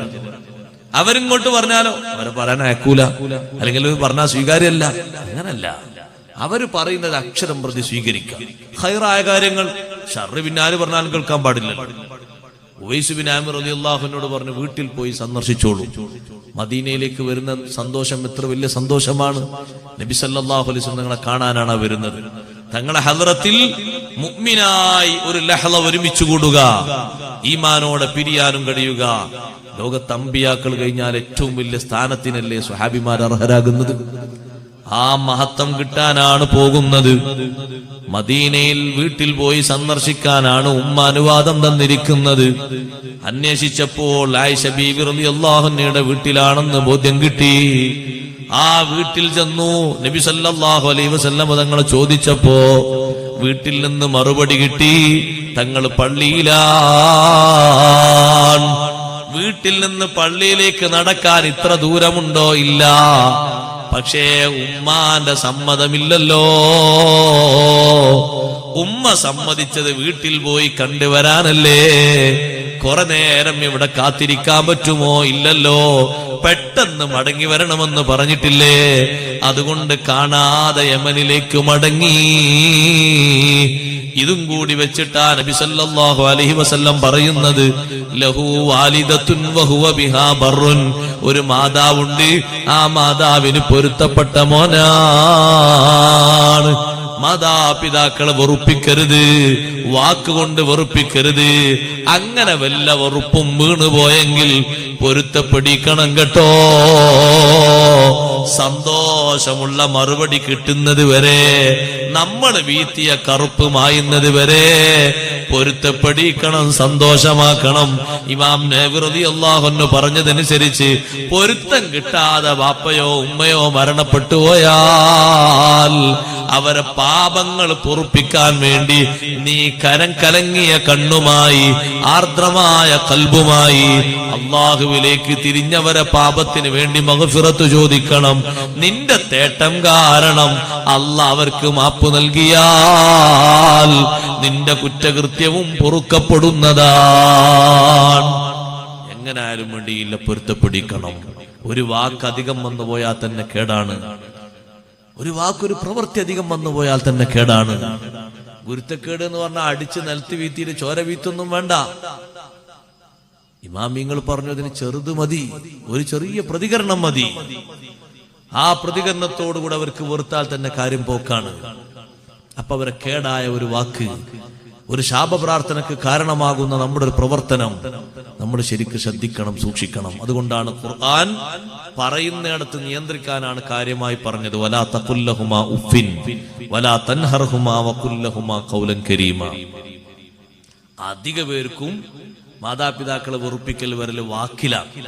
അതുകൊണ്ടാണ് വാക്കെടുത്തു പറയാൻ കാരണം. വലാ തഖുല്ലഹുമാ ഉഫിൻ, അരുതാത്തതൊന്നും പറയരുത്.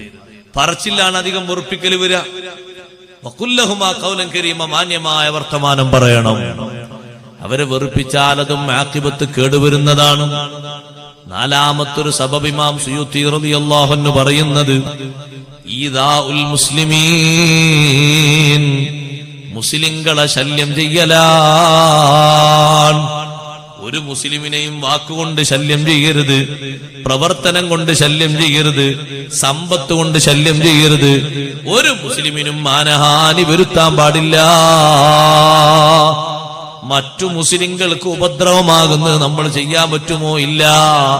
കാരണം മുസ്ലിം അള്ളാഹുവിന്റെ അടുക്കൽ ബഹുമാനമുള്ളവനല്ലേ. അവന്റെ ആത്മാഭിമാനം കളങ്കപ്പെടുത്താൻ പാടില്ല, അവന്റെ അഭിമാനം ശല്യപ്പെടുത്താൻ പറ്റൂല. വാക്കുകൊണ്ടുള്ള ഉപദ്രവവും ശ്രദ്ധിക്കേണ്ടതാണ്. മറ്റുള്ള ആളുകളെ വാക്കുകൊണ്ട് ഉപദ്രവിക്കണം നമ്മൾ കരുതേണ്ടതാണ്. ആഖിബത്ത് മോശമായി പോകാൻ പാടില്ല. അഭിപ്രായം പറയുന്നിടത്ത് കരുതണം, വിഷയങ്ങൾ പാസാക്കുന്നിടത്ത് കരുതണം, നിസ്സഹകരണം പാലിക്കുന്ന ആളുകളെ പറ്റി പറയുന്നിടത്ത് കരുതണം. മുസ്ലിങ്ങളല്ല അല്ലാത്തവരെ പറ്റി ഒരുപക്ഷെ കടന്ന വാക്ക് പറഞ്ഞാൽ തന്നെ പിന്തിരിപ്പിക്കുന്ന സ്വഭാവമുള്ള നേതാവാണ് ഹബീബ് മുഹമ്മദ് റസൂലുള്ളാഹി സ്വല്ലല്ലാഹു അലൈഹി വസല്ലം. തങ്ങളെ സ്വഭാവം നമ്മൾ പഠിക്കേണ്ടത്. നമുക്കൊരാളെ പറ്റൂലെങ്കിൽ അയാളെ തരം താഴ്ത്തി പറ്റങ്ങോട്ട് ചീപ്പാക്കി സംസാരിക്കാൻ പാടില്ല. ജനങ്ങളെ പരിഗണിക്കണ്ടേ? നിങ്ങൾ ആലോചിച്ചു നോക്കൂ, തങ്ങളെ സ്വഭാവം. ഒരു വാക്ക് കൊണ്ടുപോലും ഒരു മുസ്ലിമിനെ ശല്യം ചെയ്യാൻ പാടില്ല, വിഷമിപ്പിക്കുന്ന വാക്ക് പറയാൻ പാടില്ല. മനസ്സിൽ എന്നും തറച്ചു നിൽക്കുന്ന, ഒരിക്കലും മനസ്സിൽ നിന്ന് മായാത്ത മുറിവേൽപ്പിക്കുന്ന വാക്ക് പറഞ്ഞിട്ട് നമ്മൾ ആ വാക്ക് പൊരുത്തപ്പിടിക്കാതെ പോകാൻ പാടില്ല. നമ്മൾ അങ്ങനെ ഒരു ദേഷ്യം കാരണം അങ്ങനെ പറഞ്ഞു പോയെങ്കിൽ അത് പിന്നെ പോയി പൊരുത്തപ്പെടിക്കണം. ഒരു വാക്ക് ഏറെ പറഞ്ഞെങ്കിൽ, ഒരു വാക്ക് അങ്ങനെ ഏറെ വന്നെങ്കിൽ നിങ്ങൾ ആലോചിച്ചു നോക്കൂ. ബഹുമാനപ്പെട്ട അബൂദറുൽ ഗിഫാരി റളിയല്ലാഹു അൻഹു, പ്രഗൽഭനായ സ്വഹാബിയനല്ലേ അബൂദറുൽ ഗിഫാരി റളിയല്ലാഹു അൻഹു. സ്വഹാബിമാരിൽ വേറിട്ട കാഴ്ചപ്പാടുള്ള മഹാനാണ്. നബി സല്ലല്ലാഹു അലൈഹി വസല്ലം തങ്ങളെ സുന്ദര ശബ്ദത്തിന്റെ ഉടമയെന്ന് വിളിച്ച ബിലാൽ ഇബ്നു റബാഹ് റളിയല്ലാഹു അൻഹു. രണ്ടുപേരും തമ്മിൽ ചെറിയൊരു ശബ്ദമുണ്ടായി, അങ്ങോട്ടും ഇങ്ങോട്ടും ഒരു വിഷയത്തിൽ തർക്കമുണ്ടായി. തർക്കം ഇങ്ങനെ കൂടി വന്നപ്പോ ബിലാൽ റളിയല്ലാഹു അൻഹു കറുത്ത വർഗക്കാരിൽപ്പെട്ട ആളാണ്. പക്ഷെ നിറത്തിന്റെ പേരിലൊന്നും അധിക്ഷേപം പാടില്ല എന്ന് നബി സല്ലല്ലാഹു അലൈഹി വസല്ലം അവരെ പഠിപ്പിച്ചിട്ടുണ്ട്. ചൂട് കൂടിയപ്പോൾ അബൂദറുൽ ഗിഫാരി റളിയല്ലാഹു അൻഹു ഒറ്റ വാക്ക് വിളിച്ചു, ഇബ്ന സൗദാ, കറുത്ത ഉമ്മാക്ക് പിറന്ന മോനെ. ബിലാൽ റളിയല്ലാഹു അൻഹുവിന് സങ്കടം വന്നു. മഹാനവർകൾ പോയിട്ട് നബി സല്ലല്ലാഹു അലൈഹി വസല്ലം തങ്ങളോട് പറഞ്ഞു, നബിയേ, എന്റെ കൂട്ടുകാരൻ അബൂദറുൽ ഗിഫാരി തങ്ങൾ എന്റെ ഉമ്മാനെ പറഞ്ഞ് എന്നെ വഷളാക്കി പോയി. അബൂദറുൽ ഗിഫാരി റളിയല്ലാഹു അൻഹു വിളിച്ചിട്ട് നബി സല്ലല്ലാഹു അലൈഹി വസല്ലം തങ്ങളെ പ്രതികരണം, ഓ അബൂദർറേ, ഇന്നക മ്രുഉൻ ഫീക ജാഹിലിയ്യ, നിങ്ങളിൽ ഒരു ജാഹിലിയ്യ സ്വഭാവമുണ്ടല്ലോ. നിറത്തിന്റെ പേരിൽ പടിചാരുന്ന സ്വഭാവം ജാഹിലിയ്യത്തിന്റെ സ്വഭാവമല്ലേ? നിങ്ങൾ എന്തിനാണ് നിറത്തിന്റെ പേരിൽ അധിക്ഷേപിച്ചത്? ബഹുമാനപ്പെട്ട അബൂദറുൽ ഗിഫാരി തങ്ങൾ പൊരുത്തപ്പെടിക്കുന്നത് നമ്മൾ മനസ്സിലാക്കണം. നമ്മളൊരു വാക്ക് ഏറെ പറഞ്ഞു പോയാൽ നമ്മൾ ചിന്തിക്കും, അതൊന്നും സാരാക്കണ്ട, അയാൾ അങ്ങനെ എത്രയേറെ പറഞ്ഞിട്ടുണ്ട്, നമ്മൾ പറഞ്ഞ് നമ്മളെ ലിസ്റ്റിലില്ല, വേറുള്ളവർ പറഞ്ഞത് നമ്മളെ ലിസ്റ്റിലുള്ളൂ. മറ്റാൾ എത്ര പറഞ്ഞിട്ടുണ്ട്, ഇയാൾ എത്ര പറഞ്ഞിട്ടുണ്ട്, നിങ്ങൾ എത്ര പറഞ്ഞു, അതല്ലേ നമ്മൾ കാണേണ്ടത്. നമ്മൾ ഓരോരുത്തർ എത്ര പറഞ്ഞു, ഞാൻ പറഞ്ഞ അധികം പറ്റായോ, ഞാൻ അയാൾ പൊരുത്തപ്പെടിക്കണം. എങ്ങനെ പൊരുത്തപ്പെടിക്കുന്ന ശൈലി? അബൂദറുൽ ഗിഫാരി റളിയല്ലാഹു അൻഹു പൊരുത്തപ്പെടിക്കുന്നു. പൊരുത്തപ്പെട്ട് തന്നു എന്ന് പറഞ്ഞിട്ടും മഹാനവറുകൾ പറഞ്ഞു, എനിക്കത് മതിയായിട്ടില്ല, നിങ്ങളെ കറുത്ത കാൽപാദമെടുത്ത് എന്റെ കവിളിലൊന്ന് വെക്കണം. ബിലാൽ തങ്ങളോട് പറയുന്നു, ബിലാൽ തങ്ങളെ, നിങ്ങളെ കറുത്ത കാൽപാദമെടുത്തിട്ട് എന്റെ കവിളിലൊന്ന് വെക്കണം, അപ്പോഴേ എനിക്ക് സന്തോഷമാകൂ. എത്ര വേണ്ടാന്ന് പറഞ്ഞിട്ടും അബൂദറുൽ ഗിഫാരി തങ്ങൾ വിട്ടില്ല. പൂർണ്ണ പൊരുത്തം കിട്ടുന്നത് വരെ പിന്നാലെ നടന്നുപോയി. അപ്പോൾ മറ്റൊരാളെ ബാപ്പയെയും ഉമ്മയെയും കുടുംബത്തെയും അധിക്ഷേപിക്കുന്ന സംസാരം വേറൊരാളെ ശല്യം ചെയ്യലാണ്. ഒരു മുസ്ലിമിനെയും ശല്യം ചെയ്യാൻ പാടില്ല. ആ തരത്തിലുള്ള സ്വഭാവങ്ങൾ നമ്മൾ സ്വീകരിക്കേണ്ടതുണ്ട്. സ്വഭാവ ദൂഷ്യം അവസാനം മോശമാകുന്നതിന് കാരണമാണ്. സ്വഭാവ ദൂഷ്യം വരാൻ പാടില്ല. സ്വഭാവ ദൂഷ്യമാണ് ഖാറൂൻ മുതലാളിക്ക് വന്നത്. സക്കാത്തിന്റെ നിയമം ഇറങ്ങിയപ്പോൾ കലീമുല്ലാഹി മൂസ അലൈഹിസ്സലാം, ഖാറൂനല്ലേ വലിയ സമ്പന്നൻ, ഖാറൂനെ പോലെ സ്വത്തുള്ള ആൾ ഇപ്പൊ സമുദായത്തിൽ ആരാളുള്ളത്? ഇപ്പൊ സമുദായത്തിൽ ആരാളുള്ളത്? ഖാറൂൻ മുതലാളി പോലെ സ്വത്തുള്ളവര് ഒരൊറ്റ ആളുമില്ല. എത്ര കോടിപതികളാണെങ്കിൽ ബാക്കിലാണ് ഖാറൂൻ മുതലാളിയുടെ ഖജനാവിന്റെ താക്കോല് ചുമക്കുന്നത്. നല്ല ആരോഗ്യമുള്ള ഒട്ടകങ്ങളാണ്.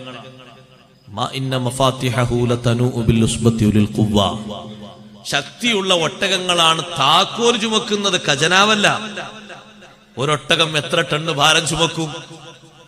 ഒട്ടകങ്ങൾ താക്കോലിന്റെ കൂട്ടങ്ങൾ ചുമക്കുന്നുവെങ്കിൽ ഖജനാവിൽ എത്രയുണ്ട്? സക്കാത്തിന്റെ നിയമം ഇറങ്ങിയപ്പോ മൂസാ നബി അലൈഹി സ്വലാം പറഞ്ഞു, ഖാറൂനോട് നിങ്ങൾ സക്കാത്ത് തരണം. എത്ര വേണ്ടതെന്ന് വെച്ചു. 1,00,000 ദിർഹമിന് 1000 ദിർഹം തോതിൽ തന്നാ മതി എന്ന് പറഞ്ഞു. അത് കുറവാണ്, ഏറൊന്നുമില്ല, കുറവാണ്, വളരെ കുറവാണ്. അള്ളാഹുവല്ലേ ഈ സമ്പത്ത് സ്വരൂപിക്കാനും ശേഖരിക്കാനും കഴിവ് കൊടുത്തത്, വേറെ ആരും കൊടുത്ത കഴിവൊന്നുമല്ല. ഖാറൂൻ ഒരു കടലാസ് എടുത്തിട്ട് ഇങ്ങനെ കൂട്ടി നോക്കി, 1,00,000 1000 ദിർഹം, ഇത് അധികമാണ്, തരാൻ പറ്റൂല എന്ന് പറഞ്ഞു. കാരണം ലക്ഷമല്ല, കോടികളുണ്ട്, കോടിക്കോടികളുണ്ട്. അതിന് കൂട്ടി നോക്കുമ്പോ അധികമാണെന്ന് തോന്നിപ്പോയി. 10 ലക്ഷം ഉണ്ടെങ്കിലും 1,00,000 1000 ചോദിക്കുമ്പോ 10,000 ആയിട്ടുള്ളൂ. അതാ 10 ലക്ഷത്തിലേക്ക് ചേർത്തി നോക്കുമ്പോ ചെറിയൊരു ശതമാനല്ലേ. അങ്ങനെ മൂസാ നബി അലൈഹി സ്വലാം വളരെ കുറച്ചൊക്കെ പറഞ്ഞു. 1000 ദിർഹമിന് 10 ദിർഹം വെച്ച് തരാൻ പറഞ്ഞിട്ടും ഖാറൂൻ മുതലാളി പറഞ്ഞു, ഒറ്റ ദിർഹം തരൂല. വേറെ സമ്പത്തുണ്ട്, ആടുകളുണ്ട്, ഒട്ടകങ്ങളുണ്ട്, പശുക്കളൊക്കെ വേറെ ഉണ്ട്. അതിൽ നിന്നുള്ള സക്കാത്തൊക്കെ പിടിച്ചെടുക്കാൻ വേണ്ടി കണക്ക് കൊടുത്തു, തരൂല എന്ന് പറഞ്ഞു. അവസാനം മൂസാ നബി അലൈഹിസ്സലാമിനെ വഷളാക്കി. മൂസാ നബി അലൈഹിസ്സലാമിനെ വാക്കുകൊണ്ട് ജനങ്ങൾക്കിടയിൽ താറടിച്ചു. തന്റെ കൂട്ടത്തിൽപ്പെട്ട ആളുകളോട് മൂസാ നബി അലൈഹിസ്സലാമിനെ പിന്തിരിപ്പിക്കാൻ എന്ത് മാർഗമുണ്ടെന്ന് ഖാറൂൻ അന്വേഷിച്ചു. ഖാറൂൻ ചില്ലറക്കാരനല്ല, അള്ളാഹുവുമായി മുനാജാത്തിന് പോയ 70 ആളുകളെ കൂട്ടത്തിൽപ്പെട്ട ആളാണ് ഖാറൂൻ. ചില്ലറ മനുഷ്യനൊന്നുമല്ല, വലിയ മഹത്തുള്ള ആളാണ്. ഖാറൂൻ മുതലാളിയും നിസ്കരിച്ചിട്ടുണ്ട്. 2 വക്ത് നിസ്കാരം നമ്മൾ ശരിക്ക് കരുതണം. തൗറാത്തൊക്കെ നന്നായി പാരായണം ചെയ്തിട്ട് വാള് പറയാനും ഖുതുബ നടത്താനും ഒക്കെ കഴിവുള്ള ആളാണ്. പക്ഷേ മൂസാ നബി അലൈഹിസ്സലാമിനെ പിന്തിരിപ്പിക്കുന്നതിന്റെ ശ്രമത്തിന്റെ ഭാഗമായി ഒരാള് പറഞ്ഞുകൊടുത്തു, നാട്ടിലേറ്റവും സൗന്ദര്യമുള്ള പെണ്ണിനെ കൊണ്ടുവന്ന് ഒരു മൈതാനത്ത് ജനങ്ങളെ മുഴുവനും ഒരുക്കി തയ്യാറാക്കി ആ പെണ്ണിനെ കൊണ്ട് മൂസാ നബി അലൈഹിസ്സലാമിന് നേരെ ഒരു അപവാദ പ്രചരണം നടത്തിയാൽ മതി. എന്നാലും മൂസാ നബി അലൈഹിസ്സലാം വഷളത്തരം മാനിച്ച് പിൻവാങ്ങിയേക്കും എന്ന് പറഞ്ഞപ്പോ ഖാറൂൻ മുതലാളി അതിനുവേണ്ടി ആളുകളെ തയ്യാറാക്കി. നാട്ടിലെ സൗന്ദര്യമുള്ള ഒരു പെണ്ണിനെ കച്ചകെട്ടി കൊണ്ടുവന്നു. ഒരുപാട് സ്വർണ്ണാഭരണങ്ങൾ, വെള്ളിയാഭരണങ്ങൾ കൊടുത്തു. ജനങ്ങളെ ഒരുമിച്ച് കൂട്ടിയിട്ട് ഒരു പെണ്ണിനെ കൊണ്ട് പറയിപ്പിച്ചു, നിങ്ങളിലെ പ്രവാചകനായ മൂസാ നബി അലൈഹിസ്സലാമില്ലേ, ഞാനും ആ മൂസാ നബിയും അവിഹിത വീഴ്ച നടത്തിയിട്ടുണ്ട്. നേരിട്ട് പറഞ്ഞോണമെന്നില്ല, നിങ്ങൾ ഉപകരണങ്ങൾ വഴി ചാറ്റിംഗ് നടത്തിയാലും സംഗതി ബുദ്ധിമുട്ടിക്കൽ തന്നെയാണ്. ഖാറൂൻ മുതലാളി നേരിട്ട് പറഞ്ഞതല്ലല്ലോ, ഒരു പെണ്ണിനെ കൊണ്ട് പറയിപ്പിച്ചതല്ലേ. മൂസാ നബി അലൈഹിസ്സലാമിന്റെ അനുയായികൾ വിവരം കൊടുത്തപ്പോ മൂസാ നബി ഓടി വന്നു. സ്റ്റേജിൽ നിൽക്കുന്ന പെണ്ണിനോട് പറഞ്ഞു, പെണ്ണേ, നിന്നെ പടച്ച റബ്ബിനെ സത്യം ചെയ്തുകൊണ്ട് നീ ജനങ്ങളോട് പറയണം, നീ ആ പറഞ്ഞ മൂസ ഞാനാണ്. എന്നെ ജീവിതത്തിൽ എപ്പോഴെങ്കിലും നീ കണ്ടിട്ടുണ്ടോ? വറച്ച് പെണ്ണ് സത്യം പറഞ്ഞു, ഇല്ലേ ഇല്ല, നിങ്ങളെ ഞാൻ അറിയൂല, ഇവരെന്നെ കൊണ്ട് പറയിപ്പിച്ചതാണ്. കണ്ടില്ലേ, ഈ ആഭരണങ്ങളൊക്കെ അവര് തന്നതാണ്. എന്റെ കയ്യിലും കഴുത്തിലും ധാരാളം ആഭരണങ്ങൾ തന്നില്ലേ. കൊട്ടാരത്തിൽ എന്നെ രാജ്ഞിയായി വാഴിക്കാമെന്ന് പറഞ്ഞിട്ടുണ്ട്, പലതും എനിക്ക് തരാമെന്ന് പറഞ്ഞിട്ടുണ്ട്. നിങ്ങളെ ഞാൻ അറിയൂല, നിങ്ങളുമായി ഞാനൊരു ബന്ധമില്ല. പക്ഷേ മാലോകർക്ക് മുന്നിൽ അങ്ങനെ ഒരു അപവാദ പ്രചരണം നടത്തിയതുകൊണ്ട് മൂസാ നബി അലൈഹിസ്സലാം ദേഷ്യം കാരണം അള്ളാഹുവിനോട് ചോദിച്ചു, അള്ളാഹുവേ, ജനങ്ങൾക്കിടയിൽ എന്നെ വഷളാക്കിപ്പോയല്ലോ. എന്റെ ഉമ്മാന്റെ സഹോദരിയുടെ മകനാണ്, അതൊക്കെ ശരി തന്നെയാണ്. പക്ഷേ വഷളത്തരം സ്വീകരിക്കാൻ പറ്റൂല. ഞാൻ സക്കാത്തിന്റെ കണക്ക് നീ പറഞ്ഞതുപോലെ ചോദിച്ചപ്പോ അതിനു വേണ്ടിയല്ലേ എന്നെ ഇങ്ങനെ ചെയ്തത്, ഞാൻ എന്തു ചെയ്യണം? മൂസാ നബി അലൈഹിസ്സലാമിനോട് അല്ലാഹു പറഞ്ഞു, യാ അർളു ഖുദീഹിം, ഭൂമിയോട് നിങ്ങൾ കൽപ്പിച്ചോളൂ മൂസാ നബിയെ, ഭൂമിയെ നിങ്ങൾക്ക് അധികാരപ്പെടുത്തി തന്നിട്ടുണ്ട്, നിങ്ങൾ പറയും പോലെ ഭൂമി സ്വീകരിക്കും. അപ്പൊ ഖാറൂന്റെ കൂടെ ഒരുപാട് ആളുകൾ നിൽക്കുന്നുണ്ട്. മൂസാ നബി അലൈഹിസ്സലാം പറഞ്ഞു, നിൽക്കാനൊക്കെ ഉറച്ചു നിൽക്കാൻ ഉദ്ദേശമുള്ളവർ നിന്നോളൂ, ശിക്ഷ വരാൻ പോകണം, അല്ലാത്തൊരു മാറിക്കോളി എന്ന് പറഞ്ഞു. അപ്പൊ കുറച്ചാൾക്കാർ ഇങ്ങനെ നിന്നു. ജയിച്ചാൽ കൊട്ടാരത്തിലൊരു സീറ്റ്, കുറച്ച് അവിടെ മാനേജ്മെന്റ്, ഇവിടെ മേശിരി സ്ഥാനമൊക്കെ കിട്ടുമല്ലോ. കുറച്ചാളിങ്ങനെ നിന്നു. കുറച്ചാളൊക്കെ മാറി. പിന്നെയും മൂസാ നബി അലൈഹിസ്സലാം പറഞ്ഞു, മാറാനുള്ളവരൊക്കെ മാറിക്കോളൂ, ശിക്ഷ വരാൻ പോകുകയാണ്. കുറച്ചാൾക്കാർ മാത്രം, വിരലെണ്ണാവുന്നവർ മാത്രം നിന്നു, ബാക്കിയുള്ളവരൊക്കെ മാറി. മൂസാ നബി അലൈഹിസ്സലാം ഭൂമിയോട് പിടിക്കാൻ പറഞ്ഞു. ഭൂമി അടിയിലേക്ക് അങ്ങ് വലിച്ചു, കണംകാല് വരെ ഭൂമി അടിയിലേക്ക് വലിച്ചു. പിടിക്കൂ ഭൂമി എന്ന് പറഞ്ഞു മുട്ടുംകാല് വരെ വലിച്ചു. ഒരു സെക്കൻഡ് താമസിക്കാതെ പിടിക്കുമ്പോഴേക്ക് മൂസാ നബി പറയുകയാണ്, യാ അർളു ഖുദീഹിം, പിടിക്കൂ ഭൂമി, പിടിക്കൂ ഭൂമി. പിടിച്ച് പഠിച്ച് കഴുത്തിന്റെ ഭാഗത്തെത്താൻ നേരത്ത് ഖാറൂൻ വിലപിക്കാൻ തുടങ്ങി. വാവിട്ട് കരഞ്ഞിട്ട് പറയുന്നു, അല്ലാഹു വർ-റഹീം, മൂസാ, നമ്മൾ കുടുംബക്കാരല്ലയോ, കുടുംബ ബന്ധമൊന്ന് പരിഗണിച്ചൂടെ? മൂസാ നബി അലൈഹിസ്സലാം തിരിഞ്ഞു നോക്കിയില്ല. അവസാനത്തെ പറച്ചിലും പറഞ്ഞു, യാ അർളു ഖുദീഹിം, പിടിക്കൂ ഭൂമി. തലഭാഗമടക്കം ഭൂമിയിലേക്ക് താഴ്ന്നുപോയി. ഫഹുവ യതജൽജലു ഇലാ യൗമിൽ ഖിയാമ, ഖിയാമത്ത് നാൾ വരെ അവൻ താഴ്ചയിലേക്ക് പോയിക്കൊണ്ടിരിക്കുന്നു. മൂസാ നബി അലൈഹിസ്സലാമിനെ ശല്യം ചെയ്തത് കാരണം ഖാറൂനിന്റെ ആഖിബത്ത് മോശമായില്ലേ? ആ സംഭവം വിശദീകരിച്ചിട്ടാണ് അല്ലാഹു പറയുന്നത്, തിൽക്കദ്ദാറുൽ ആഖിറതു നജഅലുഹാ ലില്ലദീന ലാ യുരീദൂന ഉലുവൻ ഫിൽ അർളി വലാ ഫസാദാ. തിൽക്കദ്ദാറുൽ ആഖിറ, പരലോക വീട്ടിലെ വിജയം, പരലോകത്തെ സന്തോഷം വിജയം ആർക്കാണ്? ഭൂമിയിൽ അവരുദ്ദേശിക്കുന്നില്ല ഉലുവൻ, ഒരഹങ്കാരവും അഹന്തയും മേൽക്കോയ്മയും ഉദ്ദേശിക്കുന്നില്ല. വലാ ഫസാദാ, കുഴപ്പം സൃഷ്ടിക്കാനും ഉദ്ദേശിക്കുന്നില്ല. അവിഹിത മാർഗത്തിലൂടെയുള്ള ഒരു ഉയർച്ചയും ഉദ്ദേശിക്കുന്നില്ല. അനാവശ്യ രീതിയിൽ കുപ്രസിദ്ധനാകാനും ഉദ്ദേശിക്കുന്നില്ല. അങ്ങനെ നല്ല നിലക്ക് ജീവിക്കുന്നവർക്കാണ് പരലോകത്തുള്ള വീടുള്ളത്, വിജയമുള്ളത്. വൽ ആഖിബത്തു ലിൽ മുത്തഖീൻ, മുത്തഖീങ്ങൾക്കാണ് അന്തിമ വിജയം. അതുകൊണ്ട് മുഅ്മിനുകളെ, അവസാന നേരത്ത് കലിമ ചൊല്ലി സന്തോഷത്തോടെ വിടവാങ്ങാൻ കഴിയണം. വിശുദ്ധ ഖുർആനിന്റെ മന്ത്രധ്വനികൾ കേട്ടിട്ട് വിടവാങ്ങാൻ കഴിയണം. അല്ലാഹു നമുക്ക് തൗഫീഖ് നൽകട്ടെ. അന്ത്യനേരം ദുരിതമാകരുത്, നിസ്കാരത്തെ ലാഘവത്തോടെ കാണരുത്, മദ്യപാനികളാകരുത്. ചെറുപ്പക്കാരാരെങ്കിലും അത്തരത്തിൽ പെട്ടുപോയവരുണ്ടെങ്കിൽ അവരെ ഉപദേശിച്ച് നമ്മൾ നന്നാക്കണം. മാതാപിതാക്കളെ വെറുപ്പിക്കരുത്. ഒരു മുസ്ലിമിനും ശല്യമാകുന്ന വാക്ക് പ്രവൃത്തി പറയരുത്. ഞാൻ എന്റെ വാക്കുകൾ അവസാനിപ്പിക്കുന്നു. ഷാഫി ഇമാം റളിയല്ലാഹു അൻഹു വിടവാങ്ങിയതുപോലെ നല്ല അന്തസ്സോടെ വിടവാങ്ങാൻ കഴിയണം. ഷാഫി ഇമാം റളിയല്ലാഹു അൻഹുവിന്റെ വിടവാങ്ങൽ വല്ലാത്ത സന്തോഷപൂരിതം തന്നെ. ജീവിതത്തിൽ മഹാനവർകൾക്ക് ഏറ്റവും വലിയ ബന്ധം അഷ്റഫുൽ ഖൽഖ് സല്ലല്ലാഹു അലൈഹി വസല്ലം തങ്ങൾ ഏറ്റവും അധികം ഇഷ്ടം വെച്ചിരുന്ന ഖുർആനിനോടാണ്.